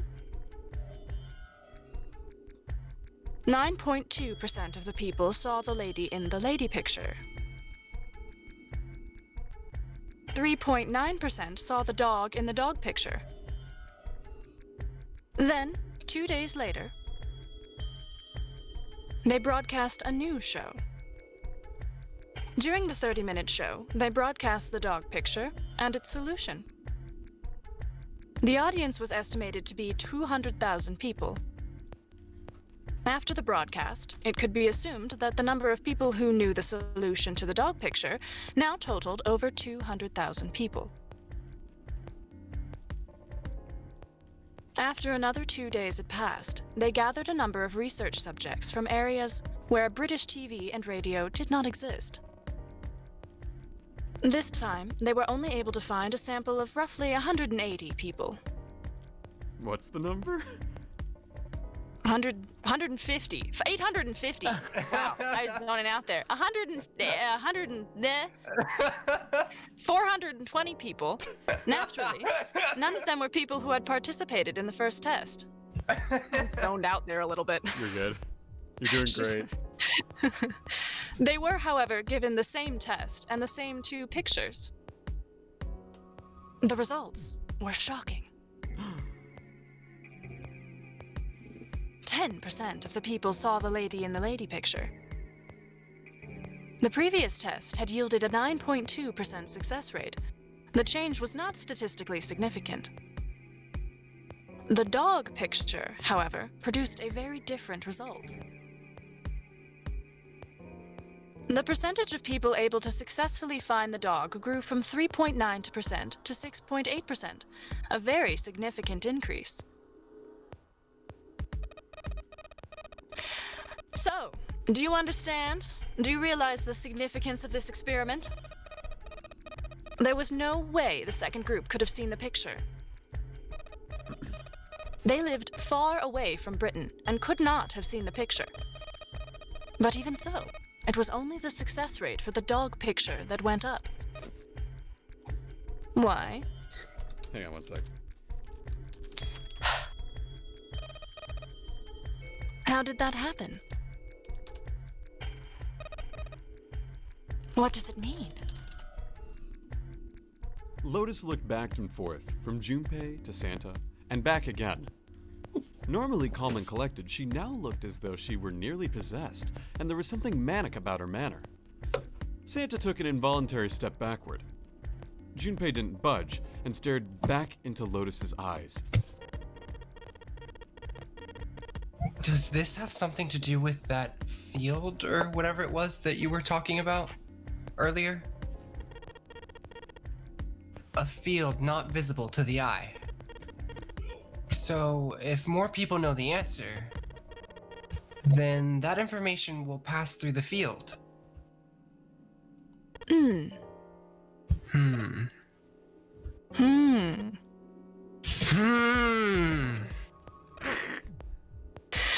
Psych. Her manner suddenly shifted, and Lotus smiled broadly at Junpei and Santa.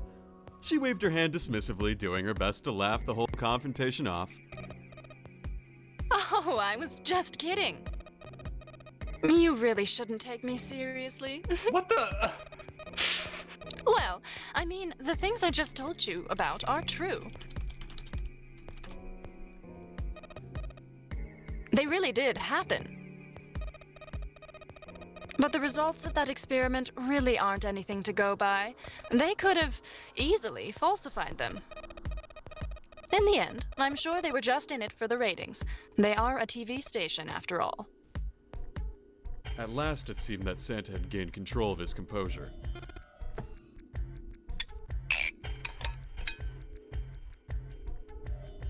Santa. Will you there? Oh, did no one hear me? Nope, sorry. Right. I gotta admit, you had me there for a minute. I, really thought you were serious. Of course not. Like I told you before, I'm sure it's all just pseudoscience. That's just his game. Oh, okay, alright. Santa and Lotus laughed and gave one another jovial claps on the shoulder. Junpei, however, didn't feel so much like laughing. Something felt wrong, unclear. All right, enough nonsense. We've got the key. Let's get out of here. Word. Lotus and Santa walked away from the picture, but Junpei stayed staring at the picture of the dog.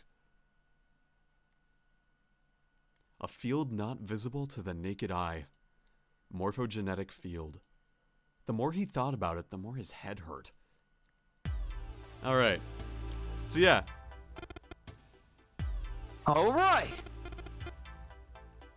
Let's go to the hallway. I'll go get June, you guys head to the door. Okay. Good night, Captain Rex. Thanks for showing up. Roger that. Copy that. All right, and now we can go to the door. Yes! It unlocked! Good job, Junpei. Good. Now we can get going. I wonder if this will score me a lady in bed. Come on, what are you guys standing around for? Let's get out of here. Let's do it, gang. Hey, Mean. Uh-oh, do I got it? Come on, Dumpy. Let's go. All right, let's go. Hey, we did it. We opened the door. Woo! Wow. You all did great. Thank you so much for expositing the way that you did. You all did so great, and this is so fun.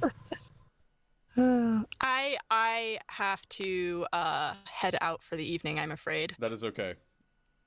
Okay. That is okay. Thank you for showing up. Monologue really took it out of me. Yeah, totally understandable. Totally understandable. They do get somewhat monologue-y at some point, so I appreciate it. And yeah, we'll. Great job. See y'all guys later. Bye. See ya. Bye. All right, so, Knight, do you want to take over Lotus Lines? Sure, I can do that. If you would like. Where's Giggles when you need her? Oh well. Anyway, they stepped through the door to find themselves in a wide hallway. Junpei, June, Lotus, and Santa stopped for a moment and looked at their surroundings. A short distance away, a metal grate extended across the width of the hallway. They took a hold and shook, but it refused to move.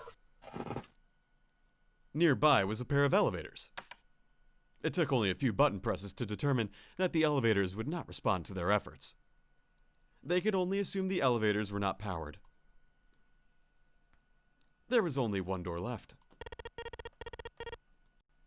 Well, looks like we don't have any choice. Yeah. Sure does. Well then, let's open it. Junpei grabbed a hold of the knob, and quietly pushed the door open. He entered, slowly, trying to take in as much of his surroundings as he could. The others followed shortly. Oh, so it's a kitchen. Santa did not look pleased. What were you expecting? Isn't it obvious? The exit. I was hoping this would be the way out of here. Oh. Do you really think it'd be that easy? I love that synchronized laugh. Yeah, I know. Still. As they talked, Lotus headed deeper into the room. Until at last she stood in front of a door. If we can just get through this door, we should come out on the other side of that grate we saw earlier. But don't we need a key for that? Sorry, I guess that wasn't very constructive. Neither Junpei nor Lotus looked terribly happy. Junpei dug the ship map from his pocket and spread it out in front of him. As he did... Hey! It didn't pick up Will. What's that? Cool. Huh? Oh, yeah, I guess I forgot to tell you. I found this a little while ago. It's a map of the B deck. Before Junpei could finish, Lotus snatched the map away from him. She ran her finger across it, muttering to herself. I knew it. See? Look. Junpei did, as he was told. Santa and June moved over to look at the map as well. See? We came in here. If we go out there, then we'll be on the other side of the grate. With her finger, Lotus traced a path on the map. She was right. Satisfied that she had been correct, Lotus folded the map and handed it back to Junpei. He took it and slid the valuable piece of paper back into his pocket.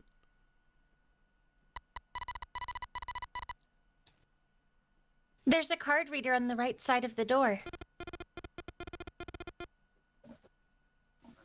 Then that means the key card is somewhere in here, right? That seems the most likely. All right, we know what we need to do then. Let's get moving. First off, I say we split up and look for clues. Okay. Alright, so we got another escape. It's gonna be good. Mina, I hope you're ready to do some monologuing at some point. And Okay. So we're doing great. And awesome. If anyone needs to get water, now would be a really good time / refill, because I know I need to do so. Cool, BRB. So I'm going to make a save state, and we're going to pause for like 3 minutes while I just refill my water. Woo. And yeah, so I'm going to deafen myself. Next time you hear me, we'll be back. All right. Thank you all. This episode of 999 is brought to you by the number 9. Whoa! This game is also rated M for mature. Viewer discretion is advised. We'll be back in a bit.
What if I told you the world is a very small place, and that the snow falling outside your window might be the last thing you see before you wake up trying to not drown on a sinking ship.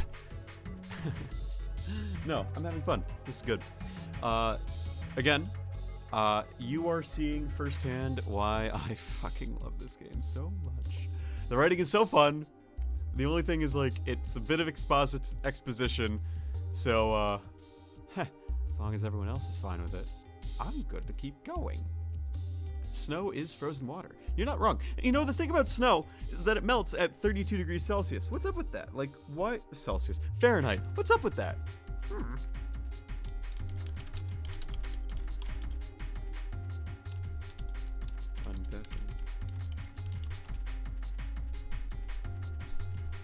Yes. Well, I don't think there's too much more there, so... 5, 4, 3, 2, 1. Heidi ho, sports fans. We're back, at least, so they can hear you if you speak now, but that's okay. Oh, hey, Junpei got up to get water, I think. That's fine. I lied, he got chocolate chunks. Oh, that's pretty cool. Priorities. You know, I respect it. I think that's pretty cool. Not gonna lie, the Funya-Rimpa bit is one of my favorite, like, little bits and bobs in the entire game, just because, like, that's basically what I do in real life. Okay, I'm back. Welcome back. It's always fun to say, like, what do you mean you don't know what this is when you're just making it up on the spot? It's always really fun to do that. Anyway. So, we will dive right back into this. When you multiply 3 by 2, you get 6. What is 6? The same number that June has. June currently has 3 other people. 3 has come up twice now. 3 times 3 is 9. You're not wrong, Geo.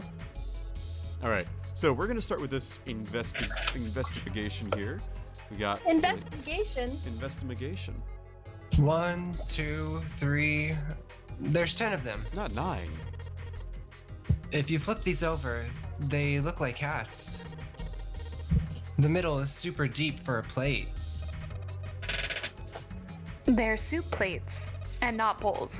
They're made that way so that the soup doesn't spill. If we ever get out of here, you should treat yourself to a nice dinner out. Only if you'll come with me. I mean, what makes you think a poor college student has the money to do something like that? Alright. So we got views of the room. Where am I trying to go? I want to go to these shelves. Hey, Santa. Could you open that door, please? Oh, those aren't No. shelves. What the hell?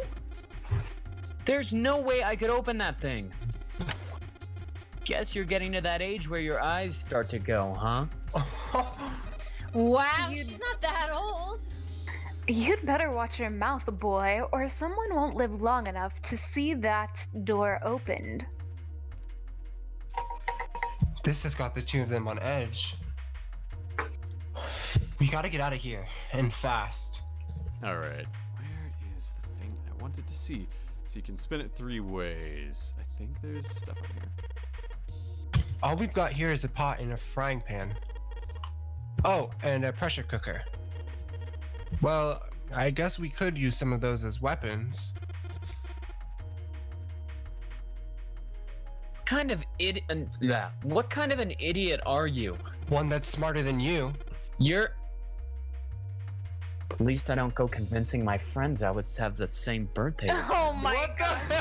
You're gonna run around holding that thing while you're looking for the dead? Hey man, it was just a joke. Why so serious? Yeah. Oh, a countertop. I've never seen one of these before. There's a rolling pin and colander here. Nothing useful. Alright. I could find some use for that. No. A rolling pin and colander. Nothing useful. Ah, you're agreeing with him. I got a whetstone. Nice. A whetstone? What are you planning to do with that? Oh shit, don't tell me you're gonna try and smash open the card reader. Are you an idiot? If you do that, then we'll never get out of here. Oh. Yeah, I guess that would be bad, huh? This whetstone's only gonna be useful if I need to sharpen something. All right, cool. Thanks, game, for the hint. A sink. It's still got water in it. There are a couple of plates in there, but I don't think they're gonna help us much.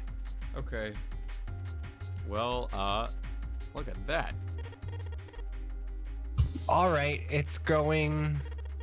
Oh, what? Do you think? Wait, what? I don't understand. I don't know. All right, it's going.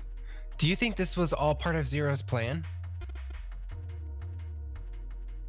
Probably.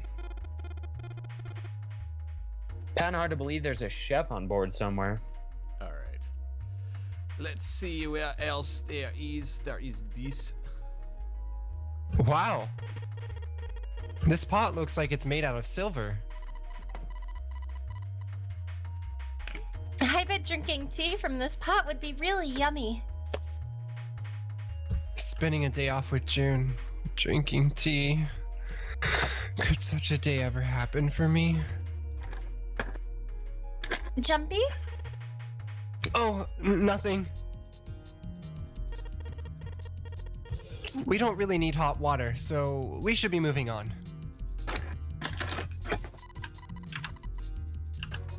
This table looks really old-fashioned. Probably means this is an old boat. All right. We got the door. Oh, we're in the door. I pulled away the sheets. There's so much stuff in here. A whole lot of cans. This is probably a pantry. There are cans lining every shelf in here. Wooden box on the second row, though. I want that wooden box. I got the knife. What do you have? Rusty knife. No! A rusty knife. I don't think we'll be able to use it while it's like this. The knife seemed important, Junpei thought, but it wasn't going to be much use the way it was. If only there was a whetstone somewhere. It's futile. Futile? You know, a waste. Useless. Pointless. Oh. Any particular reason you wanted to bring that up? Oh, no reason really. I was just thinking about futility. Is that like fertility? She wasn't making much sense. Junpei tried rephrasing his question. Is that like futility? Why were you thinking about futility? At last, she answered. Well, it has something to do with the Titanic. The Titanic? Yep. Have you ever heard the story that the sinking of the Titanic Kappa. was predicted? What? Yes, I have. No, I haven't. Have you, or have you not? No, I Yes, haven't. I have. No, I I haven't. don't- Okay, fine. Okay. I want to know. I want to know okay. the info. No, I haven't. What is it? In 1892, 14 years before the Titanic sank, a novel was published. Wow, really? It was called Futility. It was written by an American novelist named Morgan Robertson. The story was about a big cruise ship colliding with an iceberg and sinking. Of course, if that was the only similarity, there wouldn't be any reason to mention it. It wasn't, though. The name of the ship? its nationality, course, departure time, size, displacement, maximum speed, number of passengers and crew, the number of lifeboats, even the location of the accident itself, and the cause and the location of the damage. Everything matches the Titanic almost exactly. It was almost as if he'd seen the whole thing happen. But this book was written 14 years before the Titanic sank. Is this a real book? Yeah. I'm pretty sure. Yeah, it is.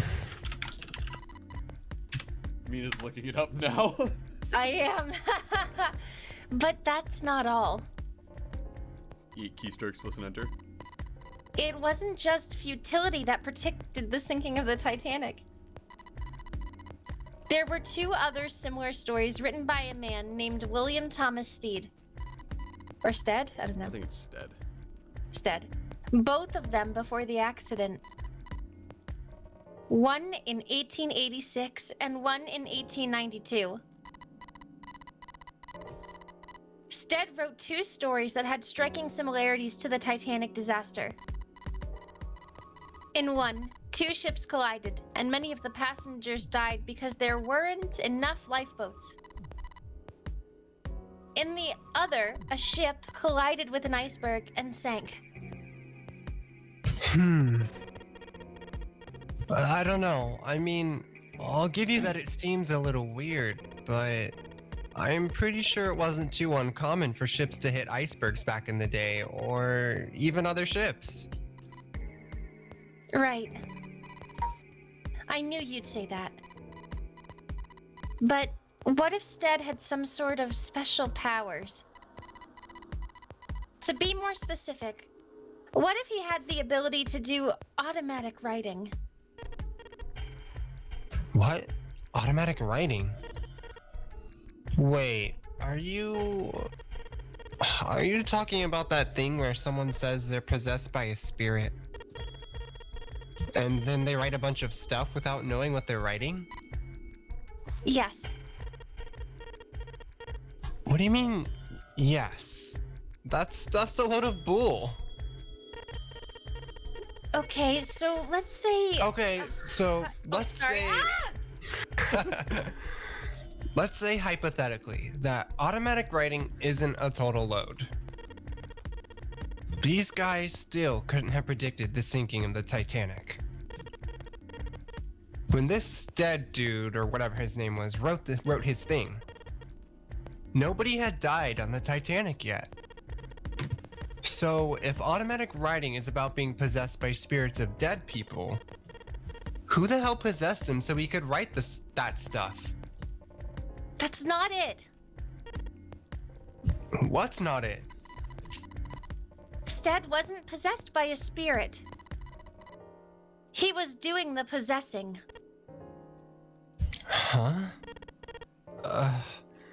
What are you smoking? William Thomas Stead was a passenger on the Titanic. He just wrote down what he saw with his own eyes.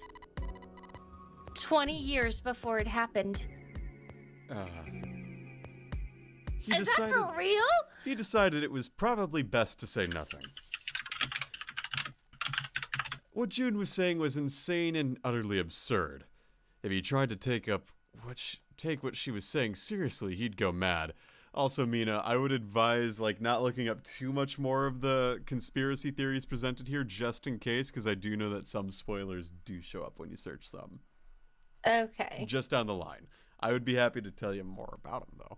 But yeah, dude, what? I'm so interested now. I want to read all about this. yeah, Junpei smiled uncomfortably. Well, why don't we talk about this some other time, okay? Huh? But... Her voice trailed off, and she glanced at the floor, troubled. Junpei tapped June gently against the shoulder, and awkwardly reached around her to pick up the knife from the box. It's like, No. So. Stab and dab, let's do it. Maybe I'll use the whetstone to sharpen the knife. Why do you keep saying it like that? Whetstone? The what? The blade of the knife is getting sharper by the second. Cool whip. I should be able to cut something pretty good with this. All right, we got a knife. Wow. It's so shiny. Did you sharpen it, Jumpy? Yep. Now we can use it to cut something soft. All right, cool. Like flesh. What the heck? Like cheese. We can literally cut the cheese. Hey, That is not a cheese knife. That's something behind the cheese. You're right. We moved some of the cheese. All right, guys. Time to move it. June and I need to look behind you. There's a little green bottle back there. It's a bottle of oil. Oh, look, cooking oil. You could probably use this to make something slippery. Yes, you could. Okay. Yes, you could. All right, that's everything in the pantry. And now we go over to this door, which is... It's a card reader. Since the light's red, I figure it's probably still locked. The key card for it's got to be around here somewhere. We just got to find it. All right, I think... This is the door we came in through. It's not locked, so we could go back out, but... What's the point, right? All that's out there is an iron gate and a dead-end hallway. Yep. Might as well be locked for all the good going back out there would do. All right, cool. So that means that there's this door, and there's also that door. This boulder's rusted in place. It won't budge. Of course! Maybe if I put some oil on it. Hey! Just a little bit of oil and... Come on! Come on, you little son of a bitch! Whoa! Ha! Yes! Gotcha, you little bastard! You did it, Jumpy. You're so smart. What the heck? Why did I say that weird? No. No, it's just a funny line. As Junpei walked into the room, a blast of cold air washed over him. Almost instinctively, he folded his arms tight across his chest, doing what he could to conserve body heat. Sorry. It's cold in here. Hello, Gigs. Hi, Giggles. Hello. What is this place? Are you blind? It's a freezer. Santa's teeth had already begun to chatter. Hardly surprising. The freezer was far too cold for someone dressed as he was. Lotus, however, was in an even worse situation. Giggles, you want to take over for Lotus for me? I've been reading a little bit. I can just chill and chat. Sure. Lotus, try Yeah, to do go for like it.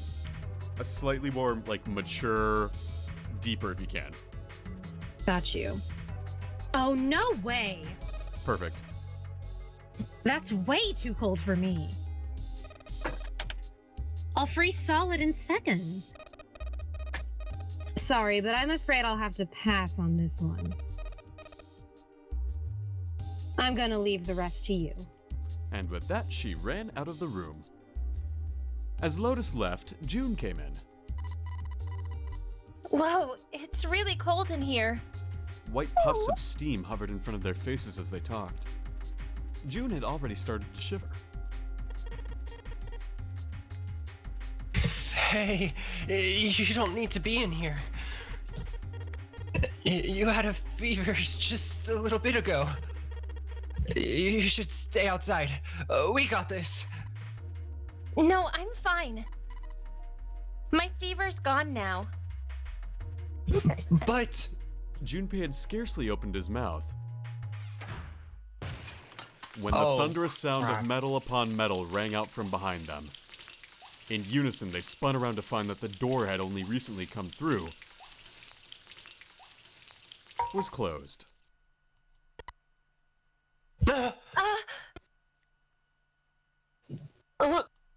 Junpei rushed to the door. Desperately, he grabbed hold of the doorknob. Ow! It was cold, beyond cold. Merely touching it was painful. The doorknob had been frozen solid. They quickly deduced that the pipe next to the door had ruptured. Water released by the rupture had hit the door and frozen instantly. Santa shoved Junpei aside and pounded against the door. Hey, Lotus! You're out there, right? Open the door! She wasted no time in responding. What do you want? What's going on? The door won't open. Try opening it from that side. Please. Fine. If you say so. Hold on. Soon, they could hear Lotus on the other side of the door.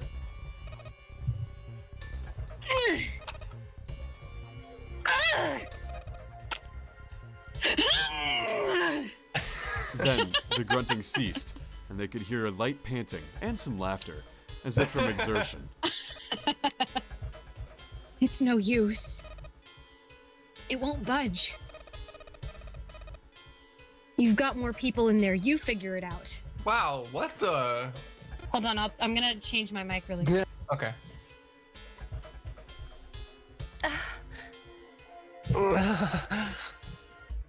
God damn it. Santa was shaking like a newborn deer. June was hugging herself and was shivering violently. Even Junpei, with the heaviest of clothes of any of them, was clearly feeling the cold. With every breath they took, they could feel the cold working its way deeper and deeper into their bodies. Anyway, let's find a way out. If we don't get moving, we're gonna be permanent residents. Two heads are better than none. I'm sure we'll figure it out.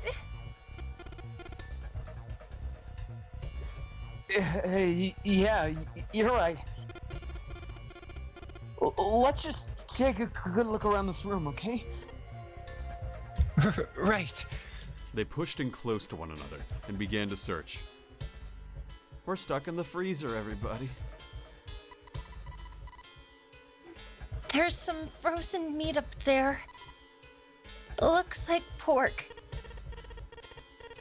Huh? What's this? It looks like a tag or something. We got a chunk of pork with a tag in it. Jumpy, is there a slip of paper in that meat? I think there's something written on here, but I can't read it like this. If we try and pull it out, it'll probably rip.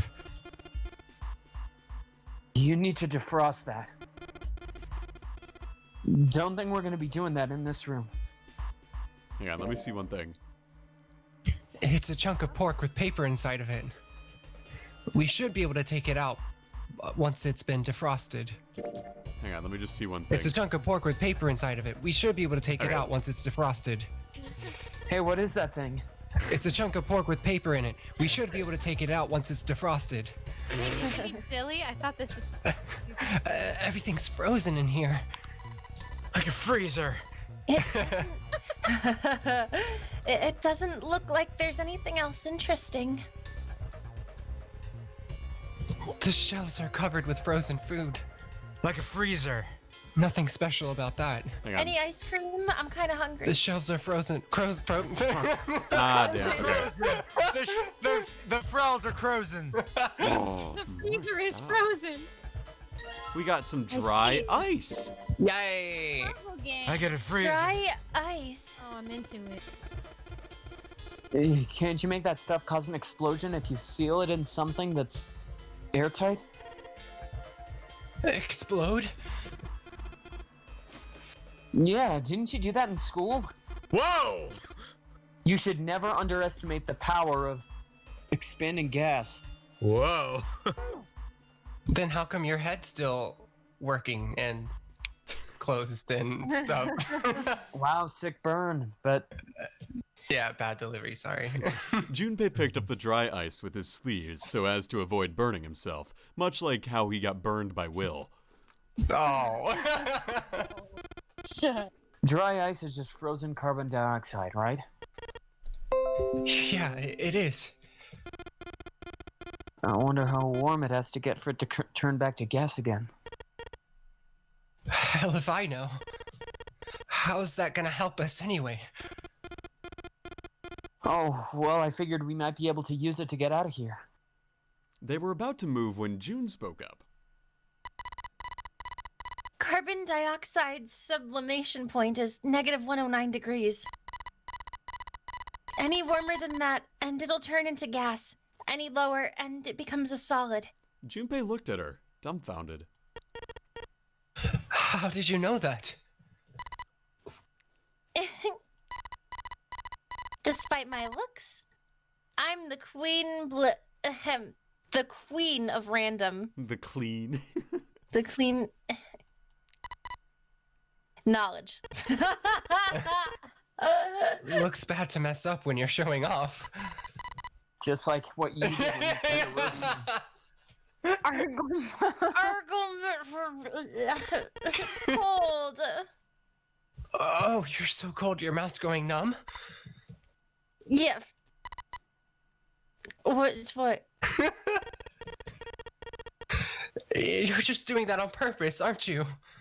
June giggled and did her best to hide her guilt. Oh my gosh, this girl's psycho. At least she was still feeling good enough to joke around, Junpei told himself.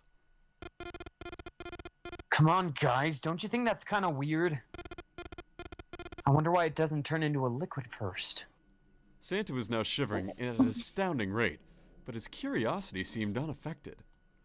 Junpei, however, was not in a mood to discuss science. He wanted out of the freezer now, or it did strike Junpei as rather odd. Pick one. I think he wanted out of freezer now. Alright, that's one vote there. But, yeah, anybody Out of the freezer now. Yeah, let's get out of here. Okay. Oh, wait, you don't want that one? I follow the rules. Oh. His patience was wearing thin. How the hell would I know? And how the hell is that gonna help us get out of here? We don't have time for this crap. Actually, Junpei stopped mid-sentence, surprised by June's interjection. under enough pressure, carbon dioxide will turn into a liquid. This isn't really a good time for a chat about science. Junpei, just listen. I was wondering the same thing. Wondering what? Wondering why carbon dioxide doesn't turn into a liquid unless it's under pressure. Right? It just seems weird. Water's a liquid between 32 degrees and 212 degrees. So why isn't that the case for carbon dioxide? H2O and CO2 are pretty similar. No, they're not. They're totally different substances. Look, guys, if we keep this up, we're just gonna freeze to death. You good with that? You wanna die talking about sublimation and gases? 'Cause I sure as hell don't. He fixed both of them with a glare.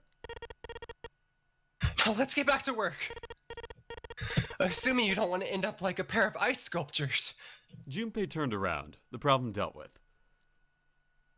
Or so he thought. There's a kind of ice that doesn't turn into liquid when it goes above 32 degrees. I heard about it. Its melting point is 96 degrees. Its melting point is 96 degrees? You mean there's water that freezes at 96 degrees? Yeah. Well, you could also look at it as ice that won't melt until it's 96 degrees. Water that freezes at 96 degrees? Ice that won't melt until it's 96 degrees. That's interesting, or it doesn't matter. That's interesting. Interesting. It is pretty interesting. Yeah. Now, that was difficult to ignore. Junpei had to ask. So, what's with this ice with a melting point of 96 degrees called? I heard it's called Ice 9. Adam knows the reference. Ice 9? Hill? Nope. Originally, Ice 9 was a made-up substance invented by a science fiction author. But recently, scientists have discovered that such a substance actually exists. Wait. Hold up. So, is this thing called Ice 9? Or is it water? Like I said, if the ice is over 96 degrees, it'll be liquid. If it's under that, it'll solidify. So you could think of it as a polymorph of H2O. Here, think of it like diamonds and graphite. They're both made of carbon, right? But depending on the structure of the crystallization, the hardness and structure are completely different. Allotropes. So, you're saying normal water and this Ice 9 are like that? Yep. She wasn't finished. Have you heard the story about the crystallization of glycerin? For 150 years after the discovery of glycerin, people cooled it, warmed it, and did all sorts of things to it. But whatever they did, it never crystallized. However, one day in 1920, some glycerin that was en route to England by ship was discovered to have crystallized during the trip. Naturally, scientists worldwide wanted to research this new crystallized form of glycerin and began asking for samples of the seed. A seed is, of course, a sample of the original crystallized substance. With a seed crystal, further crystallization of glycerin would be a simple matter. However, something very strange happened. Not only did the glycerin, encouraged by seed crystals, begin to crystallize, nearby samples did as well. It didn't end there. After that day, all glycerin in the world began to crystallize naturally when cooled to less than 64 degrees. Before that day, no matter how glycerin was cooled, it refused to crystallize. But once the crystallization had begun, it was almost like... how do I put it? It was almost like all the glycerin in the world was communicating. Communicating in some way that we can't sense. Junpei was honestly impressed, or was kind of annoyed. Fuck glycerin. Why the fuck are you talking about Honestly glycerin? impressed. Come on, man, I monologued about glycerin. Be impressed. Okay. Was honestly impressed. It was, in fact, a pretty interesting story. Wow. It's like I'd want to hear this if we weren't freezing to death. But otherwise, it's pretty interesting. But, what does that have to do with Ice 9? To his surprise, it was Santa, and not June, who answered. What she's saying is that it's a lot like Ice 9. What happened, I mean? A lot like... that would be bad. if water everywhere started freezing at 96 degrees, man. It'd be the end of the world. Junpei felt that Santa might not be treating the end of the world with proper concern. At any rate, we're not gonna have to worry about the end of the world unless we can get out of here pretty damn quick. He was right. Junpei shivered. Alright, guys. I think that's enough of that. I didn't think we'd get quite this far. Off topic. I mean, I know I'm kind of at fault here, but we can't be screwing around anymore. Seriously. I might go by the name Santa right now, but I didn't grow up in Iceland. Freaking hate the cold. So let's get cracking, alright? We gotta find a way out of here. Santa stomped off, clearly doing his best to pretend that the cold wasn't affecting him. Selfish, isn't he? Junpei thought to himself. Still, Santa was right, and it was high time that they got back to their search. The story of Ice 9 had him interested, but there'd be time to think about that once they'd gotten out of the freezer. Junpei looked at June, nodded, and resumed his search of the room.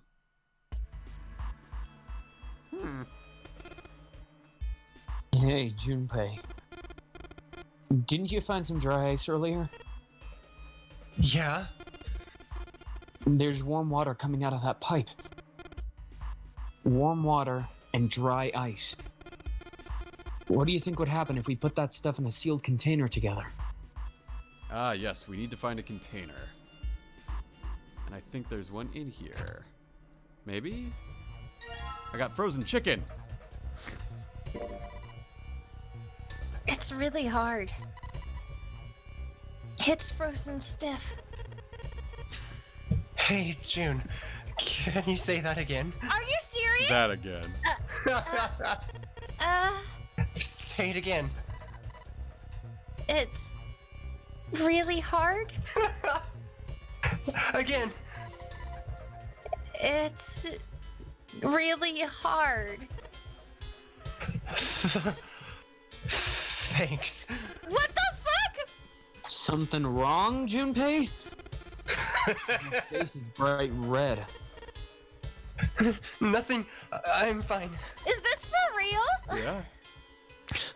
If it's that hard, you can probably use it as a hammer. Yeah, good point. Maybe we can use it to break something. Alright, cool, thanks, game. That was something. Yeah, the dialogue in this game is always quite fun. This is good. You don't. The shelves are covered with frozen food. Nothing special about that. All right, I'm gonna get ready for bed. Good night. Oh, good night, Adam. Have fun, you guys. Talk to you later. Night. Good night. It's a rope. Well, we could use it to attach something to something else, I suppose. Alright, cool. Next, we grab that bottle, that water bottle. A water bottle. Water bottle. Yes, it is. A water bottle. And we're going to combine it with the dry ice. Oh, I can't do that. Okay, never mind. There isn't anything else here that looks useful. I'm Mina. Mina's friends from London.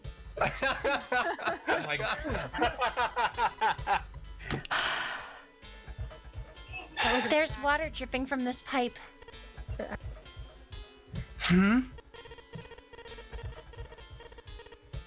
Oh, sorry. It looks like when the pipe burst, the water hit the doorknob and froze it in place. This water actually seems almost warm. I want to use the water bottle, please. I have frozen chicken on the door.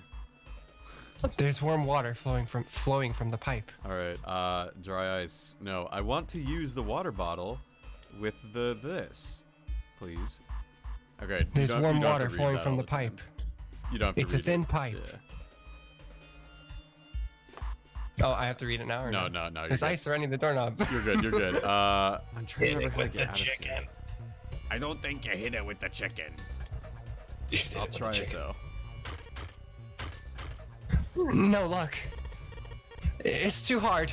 I can't break it. Hey, say that again. It's too hard. I can't break it. One more time. It's too hard. I can't break it. Thanks.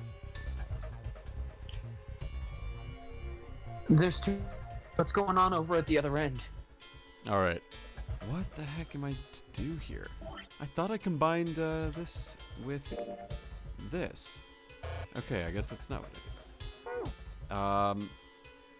What the hell? I thought. Maybe you okay. combine that with the knife.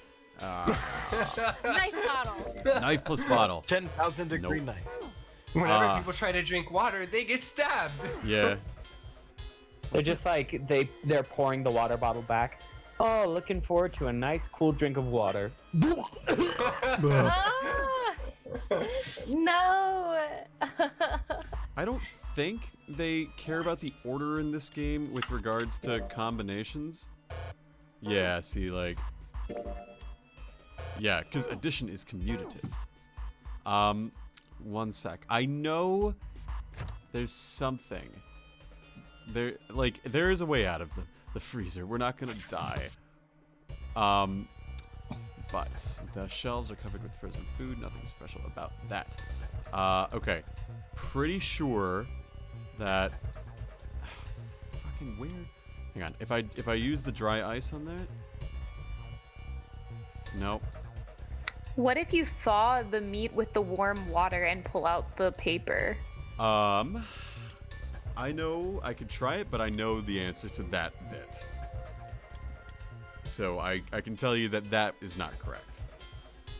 Let me try. Drink water. Yeah, drink water, everybody. Make sure it's warm too. Don't want to freeze. Ugh. I like to make exaggerated noises because I think I'm a funny person. Okay. Let me try. That's stupid. Oh my gosh, are you Start by kidding putting the me? dry ice into the water bottle. But the dry ice is too big. Use the knife to break it? Well, you gotta Oh, figure out a way that's to make right. it smaller, don't you, genius? I forgot that you had to do that. That's yeah. You have to do that.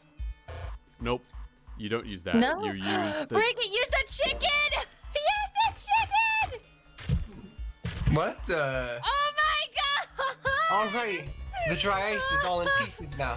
Oh my god, I hate that so much. You used some fucking frozen piece of chicken to beat the shit out of some dry ice. That's fucking. Why not just beat the bag of dry ice on the fucking ground? I know, right? What the fuck? It's point and click game logic. It doesn't make sense half the time. I'm gonna put these pieces of dry ice into the water bottle.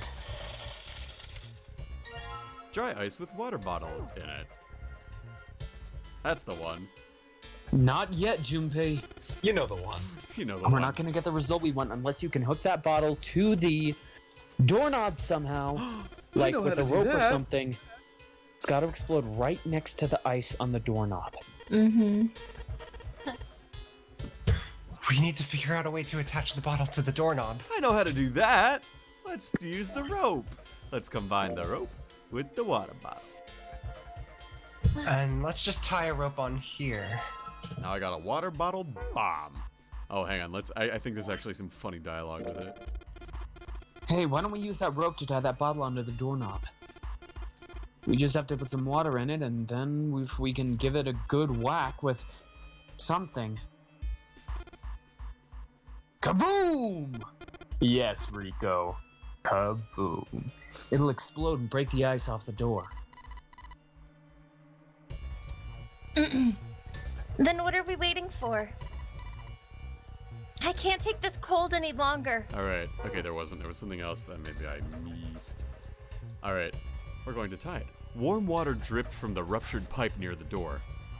Junpei pulled out the water bottle filled with dry ice and let a good amount of water fall in, and then quickly sealed it up tight. The makeshift bomb complete, he tied it to the doorknob as quickly as he could manage in the cold. All right, that's set. So, what do we do now? We just need to give it a little tap. The bottle's about ready to pop. If we just throw a rock or something at it, it'll go off all on its own. A small rock? A small rock. Junpei looked down at the floor. Scattered across it were pieces of dry ice left over from the larger chunk he'd crushed earlier.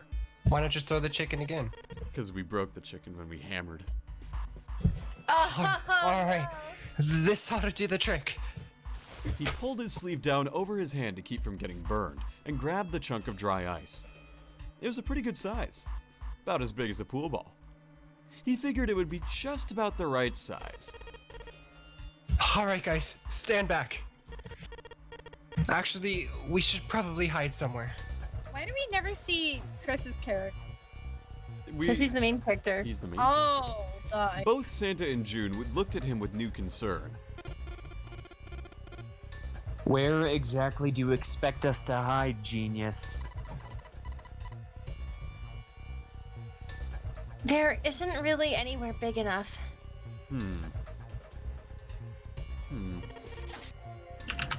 Yeah, there is. Look! Right here. We can hide in there. Junpei pulled open the door to the small cellar. Come on. Get inside, quick! Santa and June nodded and jumped down into the hole. Junpei quickly followed. Junpei's invisible, that's why we don't see him. Yeah. He's an invisible protagonist. In his hand, Gotcha. he could feel the chill of the frozen carbon dioxide, even through his sleeve. He tightened his grip, took aim, and prepared to throw. Alright, here it goes. 3, 4, 5, what? You're counting the wrong way. Oops. Junpei, you fucking idiot. This is a really sad excuse for a joke, man.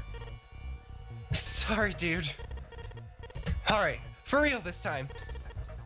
You guys ready? Yes. Whenever you're ready. Just throw the damn thing.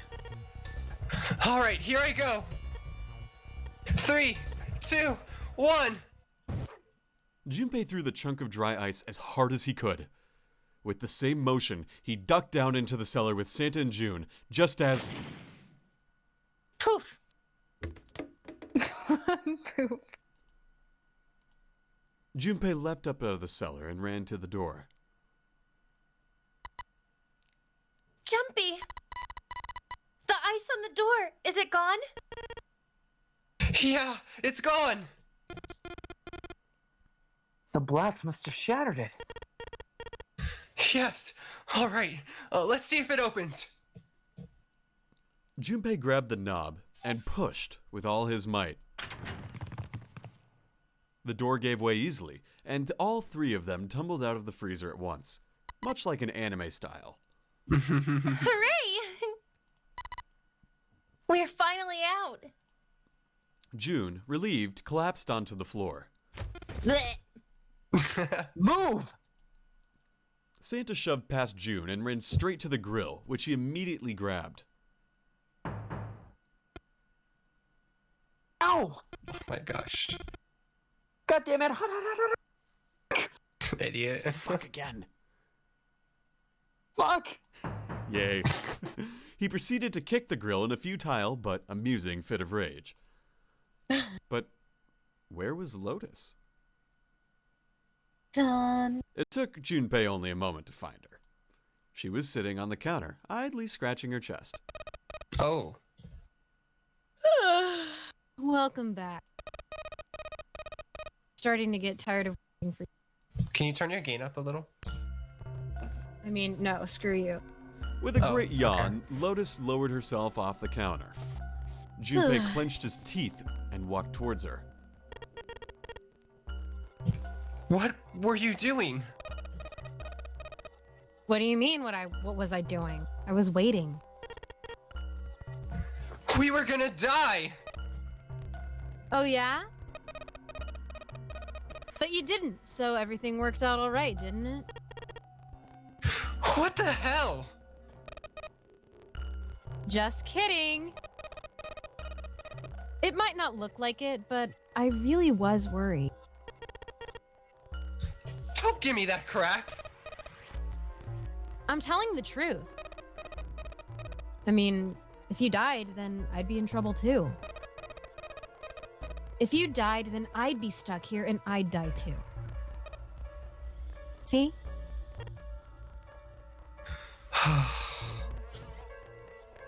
I did all I could. I even looked around to see if there was anything I could use to pry open the door. But I couldn't find anything. So all I could do was wait. I mean, what else did you want me to do? Call the cops? She's got a point. It was true that there wasn't much she could have done, but something about her tone. Junpei gritted his teeth. Fine.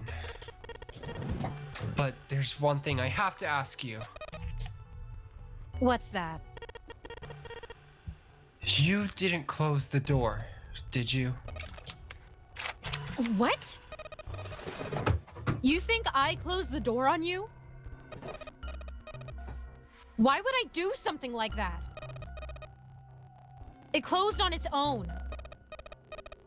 I told you before, if you die, then I die too.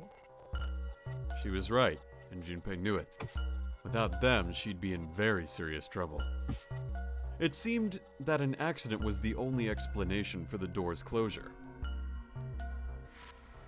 If Lotus had really wanted to kill them, all she would have had to do was bar the door from the outside. And she hadn't. Well, she hadn't done anything. The most she was guilty of was laziness, or negligence, not attempted murder. Junpei swallowed his... Mr. Laziness. Mr. Laziness. This is actually Lazy. We're gonna ping Lazy and say, hey Lazy, you give this character this voice.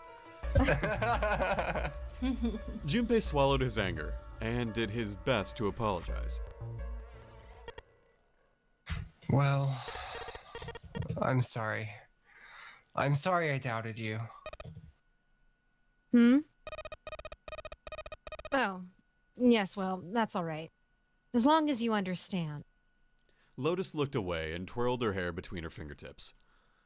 His vengeance against the grill complete, Santa swaggered back towards Junpei and Lotus. Hey, no more screwing around, you two. Break time's over. Especially for you, lady. You've just been sitting on that fat ass of yours while we're freezing to death. How rude! I was plenty busy. Yeah. How about you put all that energy into something besides bitching? Let's go. Oh my god. I love this game so much. Give it to me, Will. I love this game so much. Let's use the pork on the stove. I want to do more scenes where Will yells at me. Well, Will's been swearing at everyone all night, so that's okay. No, I was like, wow, Will, look at Will yelling at people. What a great actor. Guess I'll put this meat on the grill. Hey, what are you doing? What are you going to do if the paper burns? Wait, how do you know about the paper? You weren't in there with us. I have power. Come on, it'll be fine. I mean, it's not like it's gonna burn it right away, right? Just gotta keep an eye on it and the paper will be fine. Well, they can argue all they want. I'm gonna keep an eye on this pork. Pork? Cool. Looks like it's about time. I'm gonna try taking the paper out. Jumpy, be careful. Sweet of her to care, but I know what I'm... Ouch! See? I told you. Hey, what the hell are you doing? Hurry up and take the paper out. It's not coming out. This thing's frozen stiff. I can't get it out. So, are we going to have to cut the meat? Yeah, looks that way. Oh, that's not hard to do. Because I have a knife! Nice! No! Right back really quick, my mom's calling. Okay. All right. Now that I've sharpened the knife. Wait, that was a while ago. Yeah. Yes, I cut the pork. Awesome, Junpei. Now we can cut out the paper. Oh, we got C plus 10 plus F. Whatever could that mean? Yes. Cool. C plus Pork F. note. Oh wait, hang on. Actually, I'm gonna investigate that because it's a fun little bit. Oh, Hey, free pork. hey, Knight. Can you read? Oh, yeah, sorry, I didn't hear Giggles leave, but. You're good. C plus N plus F. Do you think it's some kind of code?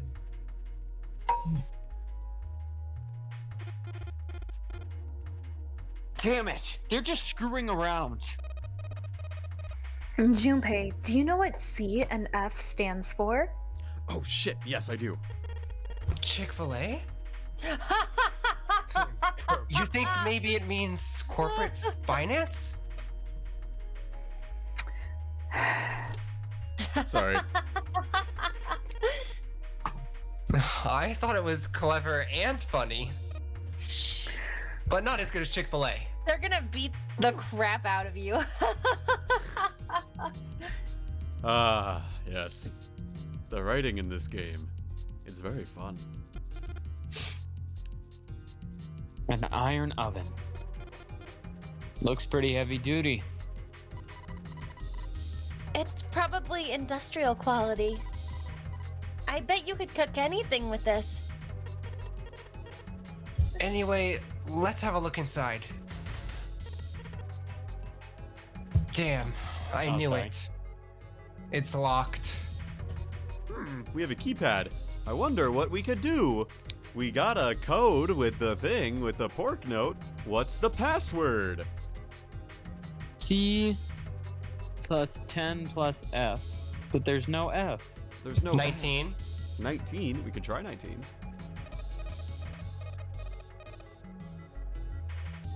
Oh, Knight, can you do this? This is probably what you're supposed to use to enter the password. Maybe if we put in the right number, it'll open the oven door. Junpei, maybe the note you found earlier. Yeah. I know. Do you know how to enter those numbers? Sure do. I think E is for enter and C is for clearing. So basically, when I'm ready to submit my answer, I press E. So if I screw up, I just press C, right? Lotus. That's Lotus nodded. Lotus nodded. All right. I've done the math. All right, let's give it a shot. All right. You said you wanted to try 19? Yeah. Nope. Mm, That ain't it. what about 3106? You can only do 3 digits. Ah! All right. Do you guys want to know the answer? Yeah. Yeah. All I'm right. terrible at math. Shit, it didn't work. Is this the period? Do you think the note we found in the pork wasn't a hint? C plus 10 plus F. There aren't any letters on the input device. Maybe if we can find a way to convert letters to numbers. So maybe F is 6 and C is 3. Yeah, we already tried that. Hey, Will. Oh shit.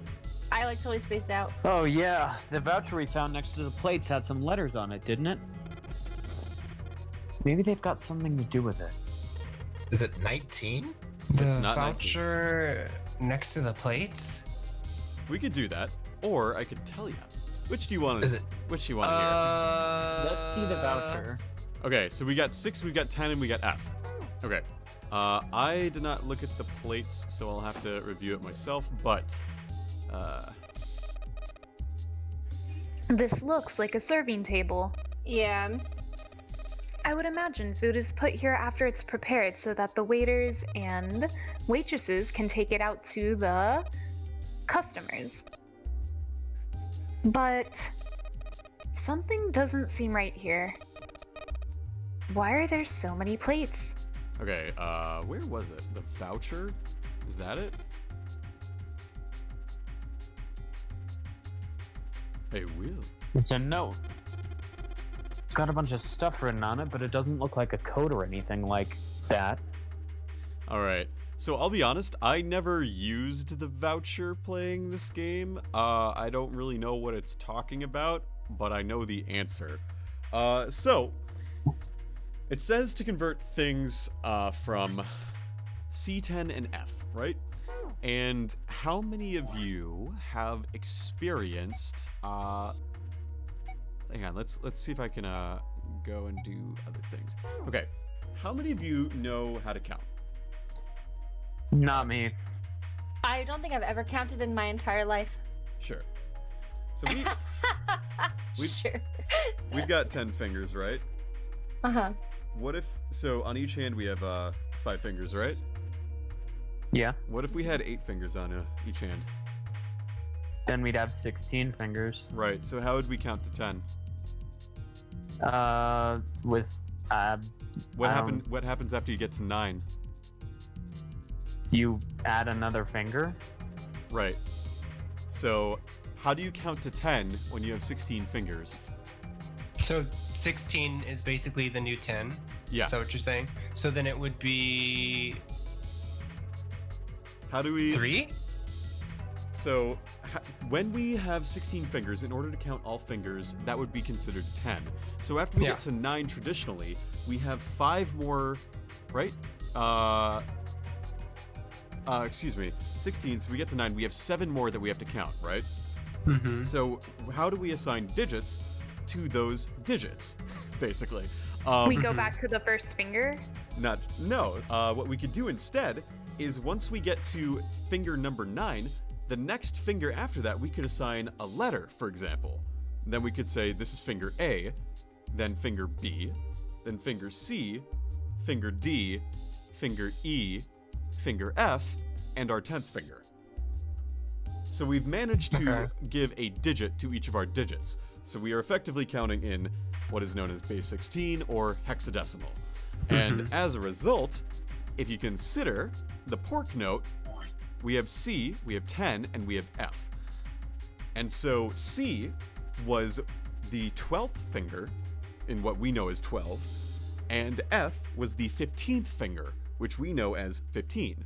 And 10 in base 16 in hexadecimal is equivalent to 16. So if we convert these numbers here, C, 10, and F, to 16, base 16 to base 10, this becomes 12, this becomes 16, and this becomes 15. 43? Yes. So, you don't if I want to blah, blah, blah, blah, blah, blah, blah, blah, blah. So the Let's try answer, this again. The answer is 12 plus 16 plus 15, or 43. Sounds like metal is falling. Well, I guess that went well. Okay, I'm back. What did I miss? You missed how We to open the door. Some impossible math. You missed counting in base 16.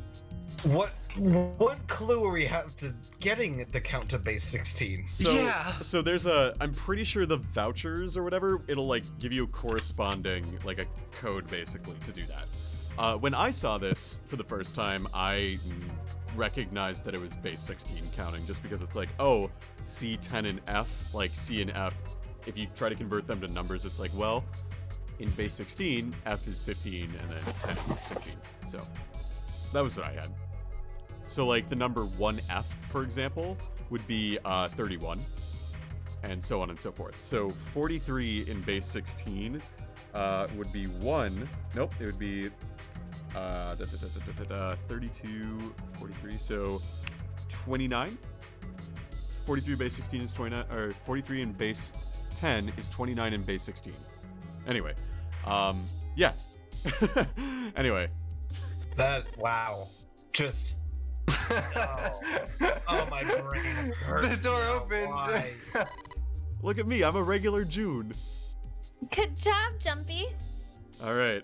Oh shit, I didn't mean to do that. I wanted to grab the thing inside of it. Hey, we got the Saturn key card. Looks like a lowercase h, but the line next to it's throwing me off. This is the symbol for Saturn. Remember, there was an elevator next to the main staircase. Wasn't there a mark like this on the card reader next to it? Oh yeah, I remember that. I guess that means that card ain't gonna help us get out of this room then. I'm not sure.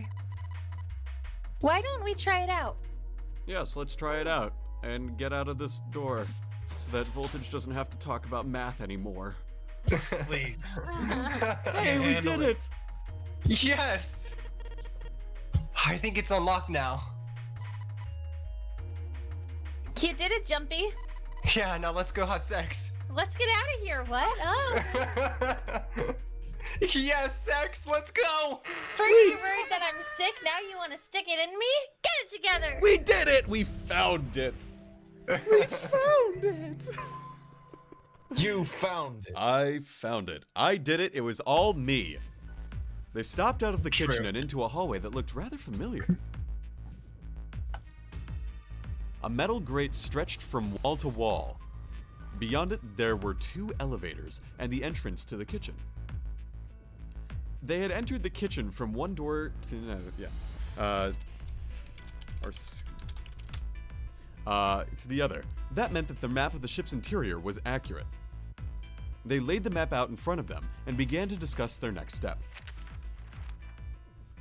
There were 4 possible routes: A, B, C, and D. First A and B. A and B both seem to connect to an L-shaped room. However, 2 doors that lead to the room were both locked and could not be opened. Next was Route C. This goes all the way to the main staircase. That means it's door 5, one of the numbered doors.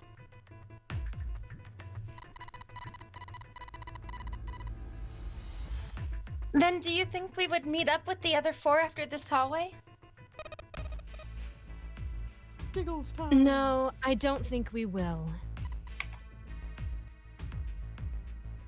Why not? Look. There, by the stairs. See how the gate is opened?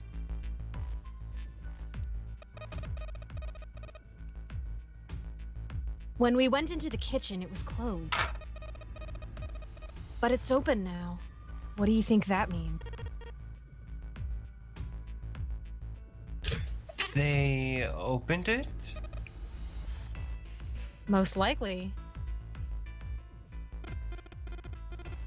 And if we take Route C, we're going backwards. That would be pointless. Then that means... All 4 looked at the map. They all looked at the staircase, its lazy curve leading down deeper into the ship. Route D, then. D it is. Yep, Route D. Yeah, you can have my D. Then we're set. Why are you so thirsty right now? Go to horny jail. Jesus. They jogged down the stairs until they reached the C deck. Oh, that's another penis reference. Oh Just to be sure, they kept going to check the deck beneath. Yeah, just like I thought. B doesn't have a reference. Oh, yes, it does. Boner! Yeah. Oh my Deck D is totally underwater. How? How does he do it? Just like the bottom of the central staircase. The water gazed back at them, its smooth surface like a great mirror. As ominous as it was, Junpei took at least some comfort from the fact that the level hadn't gone up much since the last time he'd seen it. They turned back to C deck. It didn't take long to find the two elevators in front of the stairs. They looked identical to the elevators on the top floor, with one exception. These elevators had a card reader on the wall between them. On the card reader was a strange mark. Hey, look! It's Lotus's symbol! Huh? See? It's the woman symbol with a thorn on it. That seems like... Ouch! Ouch! Ouch! Ouch! Ouch! Lotus had taken a hold of Junpei's hair. She began to shake him violently, and he thought he heard a low growl coming from her throat. Such violence. Junpei began to wonder if she was not the devil itself. That's what the horns are. With an uncomfortable smile, June spoke up. This is a Mercury symbol. Knight had it. The thorn symbolizes the wings on Hermes' staff. Hermes, herpes, whatever. If we can't get this thing to work, these elevators aren't going anywhere. In other words, we need a key card with the Mercury symbol on it. Probably. They gave up on the elevator and returned to the stairs. A hallway stretched out to the left. A great many doors lined both sides of the hallway. They weren't sure how many, but certainly enough to be discouraging. Damn it. If we can try and search all these, the sun's gonna go down before we've done half of them. I think the sun already set.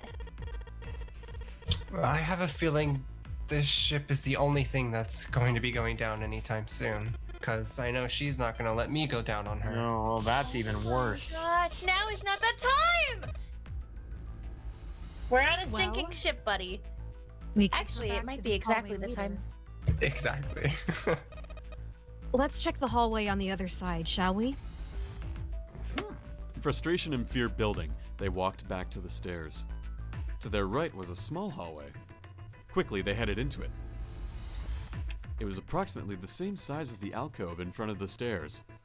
The hallway led towards the stern, and at the end it was a set of double doors. Let's open it. Junpei nodded and grabbed the one closest to him. He gave it a small tug and felt it move. Bless you, it was unlocked.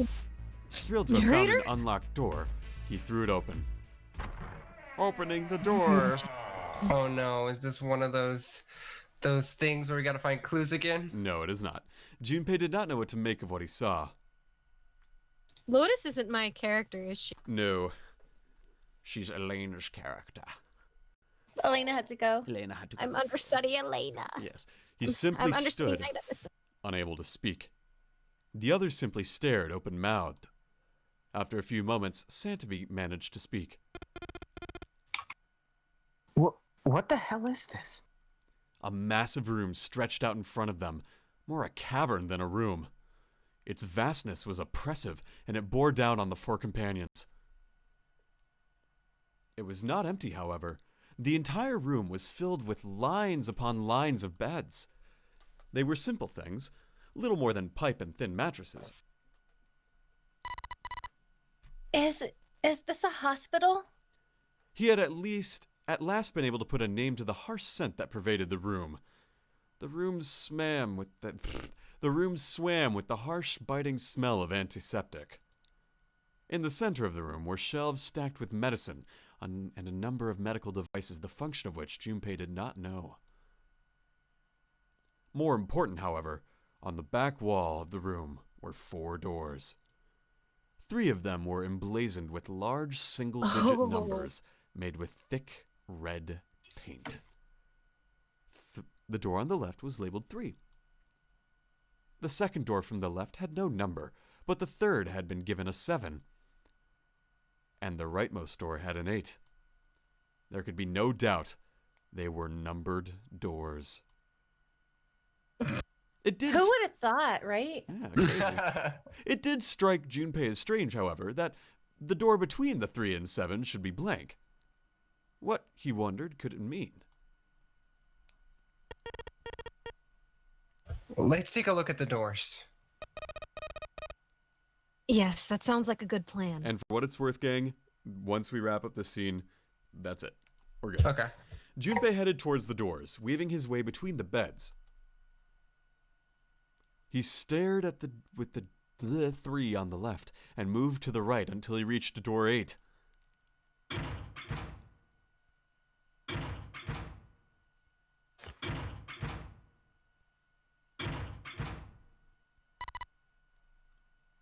It's no use.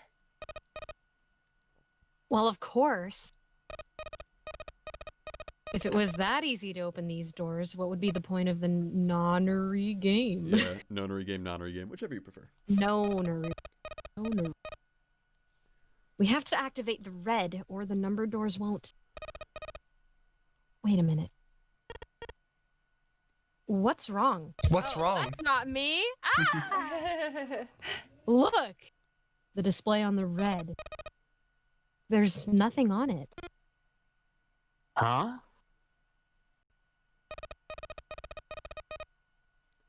Don't you remember? The red at the central staircase? If no one was inside, it said vacant. Oh, crap! Oh, yeah. You're right. But this one... What's the oh crap, Giggles? Because that means that someone's in there! There's nothing on it. Right? I wonder if it's broken. I think there's just no power, maybe? Only one way to find out. Oh, that's so creepy. Someone's in there. No, I think there's just no power. Oh. It didn't respond. I think the other people have to come. All 4 took turns placing their hands over the red, but it refused to respond. They pulled at the lever, and still it did nothing.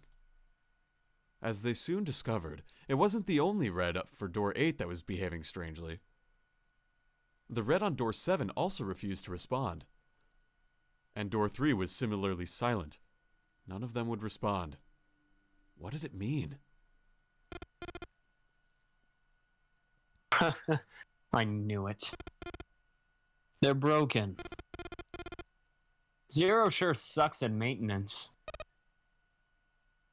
No. That's impossible. We're gonna save the state, by the way. You really think Zero, who prepared all of this, would make such a stupid, simple mistake? Maybe, but that doesn't explain why this thing ain't working. It was at that moment they heard a voice from behind them. There they are. Hey, Alex, it's your character. I'm alive. Okay. I believe the bottom of the device has been removed. They spun around to see... Oh, look at him. Snake! But it was more than just Snake. Ace, Clover, and Seven quickly filed into the room as well. Although they were glad to see one another, it wasn't terribly surprising that they had. If it had been the other party who had opened the gate in front of the kitchen, it wasn't unreasonable that they'd bump into one another eventually. The rest of Snake's team, however, did look rather surprised. Oh man, okay, so how do we want to do this? Giggles, do you want to voice Clover and then Knight, you voice Lotus? Or do you want to, Giggles, do you want to voice Lotus? I'm cool with whatever. Knight, do you have a preference? I can go ahead and, I can be Lotus since this is Giggles' character. Okay. Oh, this is me. Okay, Yes, who's so- Clover? yeah, so I'm you're- so sorry. I missed her intro. Sure, so basically, Clover is a younger girl who's like kind of, Gotcha. I wouldn't say like bratty, but she's very like, I would. like think popular high school teenage girl. Oh, perfect. I love those characters. Yeah. Okay. And Snake is her brother. Oh, Alex is my big brother. Okay. Yep. How? And I can, Alex, do you mind covering Ace and I'll cover Seven? Yeah, sure. Okay. How did you guys, How did you end up here? Perfect. After a moment of silence and surprise, everyone suddenly began to talk, desperate to exchange information. They talked about the rooms they'd been through and how they'd ended up in the same place. Of course, none of it was very useful information, but that hardly mattered. They were happy to simply see one another again. Although the level of cheer varied greatly from person to person, each one of them was wearing some manner of smile. Almost as though they had already forgotten about the death of the ninth man. Yeah, don't forget. Shoot. No. Sight out of mind. No, thought Junpei. Perhaps that wasn't it. Perhaps the thought of his death were what drove them to smile at one another. Not in a morbid or hateful way. No, the ninth man had died, but they were still alive. And that was something to be happy about. A sort of simple, uncomplicated joy, Junpei thought. The joy of being alive. Hey, isn't that something that Santa really hates? Yeah. Being alive? I'm gonna kill you. Still alive. He felt sorry for the ninth man, but more than anything, Junpei was just happy to be alive. Oh. So he doesn't.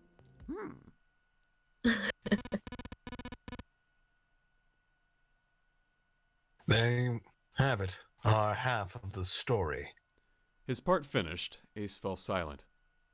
For a moment, Junpei was silent in thought. Then he spoke. Okay, let me see if I got all this straight. When you guys got here, the bases for the Reds were already gone. Mina. Is Mina around? Mina She's is muted. mute. Sorry. I forgot I was muted. You're good. Oh, you're good. And you looked all over this room, but you couldn't find anything?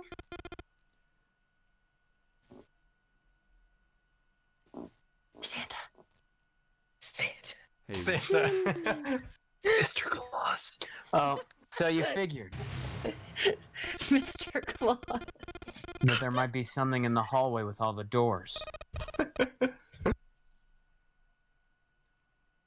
then this is Night. night. Oh, sorry. Everybody's failing over here. So you went and had a look? Yeah. And while you were looking around, you heard voices?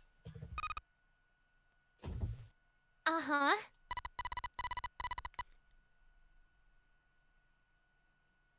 Mina. So you followed the voices and came back here?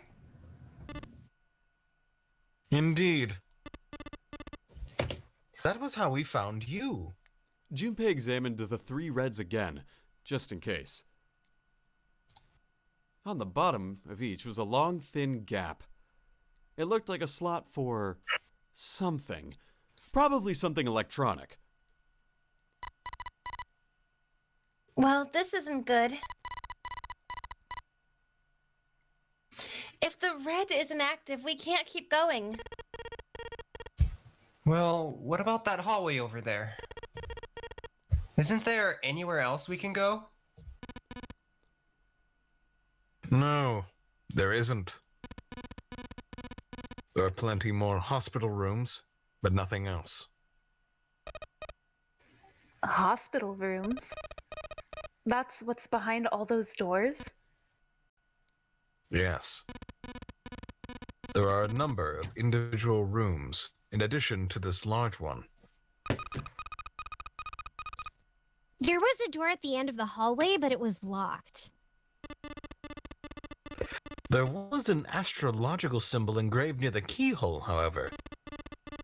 I was able to get a good, feel of it. I believe it was the symbol of Jupiter. Not again. Those goddamn things are everywhere.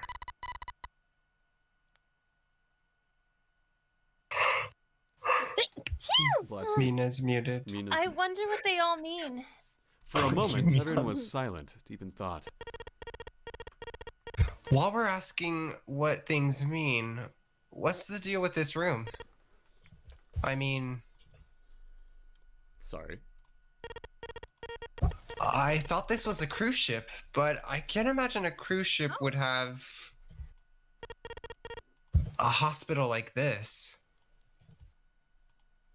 Of all people, it was Seven who answered, with calm confidence. Well, I find it... I can't read. Well, I figure it's probably a hospital ship. Chances are it's the Gigantic.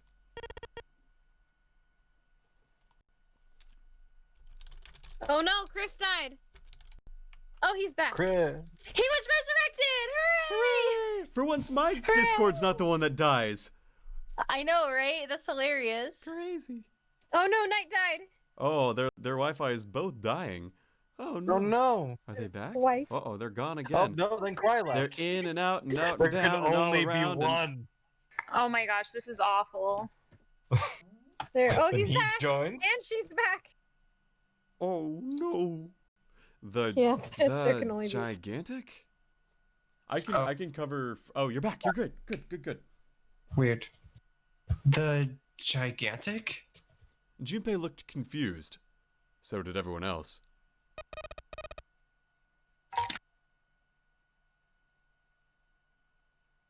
Naito Flaito. What is this gigantic? Seven knit his brows for a moment, then began to explain. The Gigantic. He explained that she had been a sister ship to the Titanic, built in the early 20th century. The Titanic had two sister ships, who were identical to one another in every aspect. The Gigantic was said to be one of them. She was initially intended to be a passenger liner like the Titanic, but soon after the ship was launched, the First World War began, and she was pressed into duty by the British Navy as a hospital ship. I wonder if that's real. Wait, so is this like the Olympia? Like, Yeah, it's one of the other ones. oh, Sometime later, the Gigantic was damaged by a German mine in the Aegean Sea. She managed to run aground after the incident, and consequently was not sunk. What then happened to the Gigantic after a fateful encounter in the Aegean Sea? One theory ran that a man named Lord Gordain purchased her. Lord Gordain, it seemed, had been one of the few survivors of the Titanic tragedy, and that trauma turned him to an obsessive collector of all things related to the Titanic. As his obsession deepened, he began to desire the Titanic itself. That, of course, was impossible. The Titanic laid at the bottom of the ocean, Atlantic Ocean. The Gigantic, however, had not suffered such a dire fate, and as she was identical to her sister ship, she caught Lord Gordain's eye. So you're saying this Lord Gordain bought this ship? Yeah. At least, I think I am. That's impossible. No way we're in some boat that's almost 100 years old. Pipe down, just pay attention. What? That's it? Well, have you got any proof? Proof? Proof that this ship is really the Gigantic. Well, the ship's got stuff that's like the Titanic and a hospital ship. So I just figured, Oh, for goodness. Don't tell me that's your only reason. No, I've got more. Like? Well, I mean... Seven looked around desperately, doing anything to avoid Lotus's piercing stare. He scratched his head for a moment, then gave up. Finally, he opened his mouth. I don't know. Lotus sighed and shook her head. I guess your memory isn't back yet, is it? Yeah. Sorry about that. Hey, wait a minute. Memory isn't back? Junpei was, he felt, legitimately shocked by what seemed to be new and very important information. Everyone else, however, seemed unimpressed. In fact, they all looked at Junpei as though he had said something very strange. He decided to revise his attitude for the next question. Wait, was I the only one that didn't know? Everyone nodded. Why? Oh, yeah. I guess I didn't tell you, huh? I told the rest of them before we ran into you on the stairs. I told them I couldn't remember a damn thing from before I woke up. What? Then, almost as if to save Junpei from further embarrassment,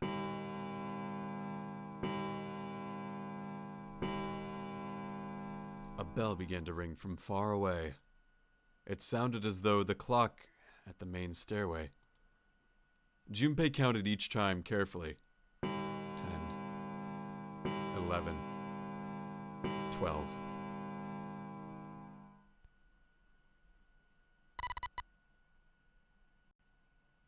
It's midnight. Then we've still got 6 hours left, right? We don't have any time to screw around. Let's get going. We gotta find the missing parts for the Reds. What do you mean, find? How on earth do you propose we do that? We've looked everywhere in this room. That only leaves one place to look. One? Well, I guess that's not really right. Huh? Wait! Don't tell me you mean we need to search all of the other rooms? Don't freak out. We already searched 4 of them. 4 rooms? We just have to split up the rest between the 8 of us. If each person does 6 rooms, that'll be 48 rooms, right? So there are 48 rooms left? Her earlier experiences had not encouraged Lotus to trust Seven. Seven scratched his head awkwardly. I don't know. After a little more discussion, they split up and headed towards the rooms to begin searching them. Junpei was chosen to search the rooms on the starboard side, moving from fore to aft. They also determined that they would report their findings by the time the clock sounded the time. When it did, they would meet back in the large central room full of beds. If during their search any one of them were to locate missing components, they were to yell for the others. If this strategy failed, they returned to discuss their options later.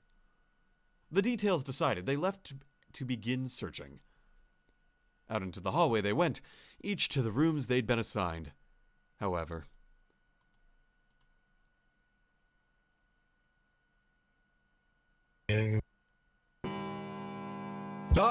from far away, Junpei heard the bell ring. It did so only once. It was 1 a.m.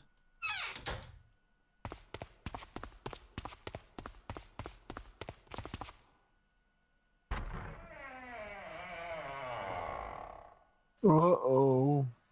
He jogged Ruh-roh, through the Raggy. entrance of the large hospital room to find 6 of the others already there. Ace, Santa, Clover, June, Seven, and Lotus. They had gathered in front of the door numbered 8. Or perhaps to be accurate, they had gathered in front of the red next to the door number 8. Had one of them found the missing piece? What happened, guys? It was June who answered him. Jumpy, look. She was pointing at the red. He pushed through the others until he stood in front of it. Immediately, he knew what she had meant. Oh, crap. The display on the front end of the red read vacant. Junpei sighed. Come on, guys. Who was it? I thought we were supposed to yell if we found it. Well, Junpei wondered why she was hesitating. The others looked as confused as June, but kept their mouths shut. What the hell? What is up with you guys? They all knew something he didn't, and Junpei wasn't about to leave things that way. Finally, Lotus frowned and spoke.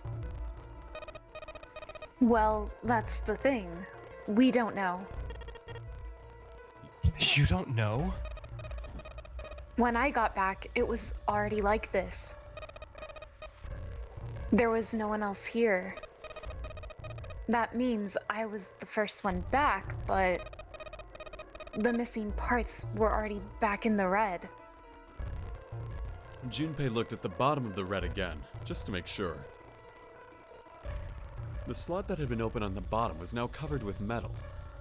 Clearly, whatever had been missing had been returned. What about the other two?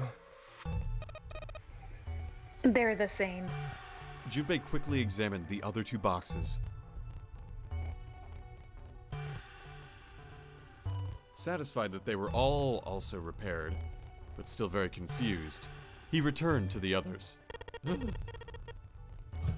All right, I just want to be sure here.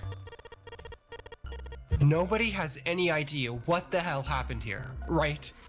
Ace and June nodded silently. Seven raised his hands as if to say, "Not me," and Santa just shrugged. Only Clover lowered her head and did nothing. Huh? Wait a minute.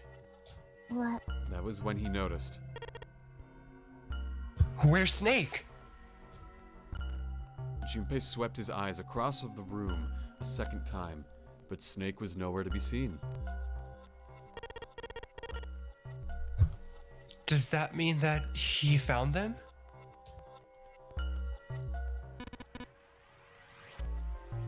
I have no idea. There's nothing to suggest it, but nothing to suggest he didn't either.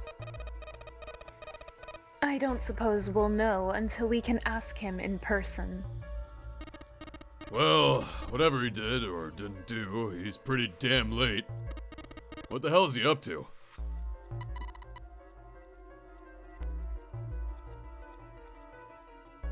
Maybe he's lost. Hey, drink water, everybody. Yeah, well, that Yeah. seems likely. Oh, shnikes. I pressed the wrong thing. Dude can't see. I don't know how he gets around in the first place. Clover raised her head. No, that's impossible! Suddenly, she was shouting. Yeah, my brother's blind, but he's got really great hearing. He can get around as well as anyone who can see. So he couldn't get lost. That's impossible. Clover had started to shake, and the knuckles of her hands had gone white. She spun around, but before she did, Junpei noticed tears welling up in her eyes. I'm gonna go look for him. The words were barely out of her mouth when she began to run. Hey! Hold on, Clover! Wait! Junpei cried out to her, but he was too slow. She kept going, and before anyone else could react, she was gone. Damn it. That's sus. What should we do now? Well, the red is working now. No, we're not leaving two people behind. We should go look for them. Oh man, this ain't good. Oh yes, what an excellent idea. We just wasted a bunch of time looking for some piece of electronic junk. Now let's waste some more by looking for a couple of idiots.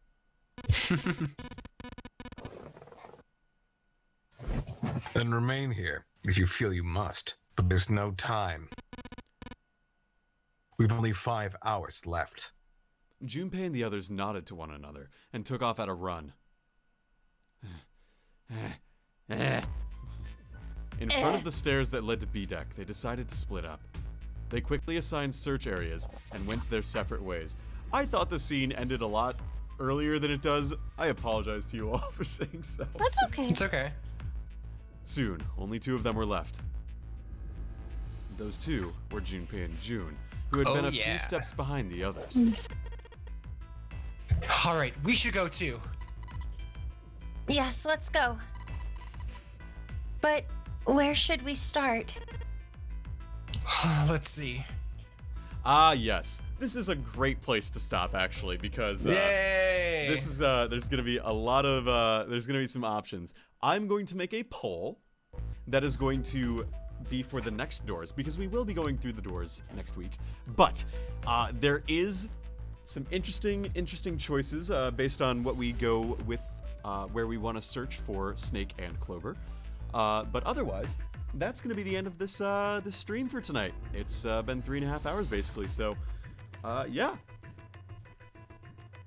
I would like nice. Awesome. I want to thank you know, castmates as usual for joining me. I know tonight some people had a lot more lines than others, and tomorrow or next week there'll be a little bit more balanced, and then imbalanced again, but it's all in fun and games. I hope you all watching the stream have been interested and invested in this series, because holy crap, I love this game so much. It's so fun. And yeah, again, no PMD this weekend. We'll be back next Tuesday with Xenogears. Let's see if I can rate anyone. Any thoughts from the people and the voices in the call and everything? I need to be caught up on the story. I lied. I was not able to catch up on my own. Oh no! But also, I'm really intrigued. When do I get to have more alone time with June? Oh my god! Right now, So- if you guys go the same place. You know, I'm gonna be totally honest. There is a dialogue option that does do that. Yeah, I'm sure there's more than one because we already had a few. Do you want to do that bit now, or do you want to do it later? No. I don't You want to do care. it next Just- week? Okay, yeah. We'll save it for next week. It'll be a good way to start off next week. Okay. All right. Anyway, it doesn't look like there's anyone that I can raid tonight, so we are just going to instead call it a night here, and we'll see you all next time. See you around. Thank you for watching, See ya. everyone. Bye.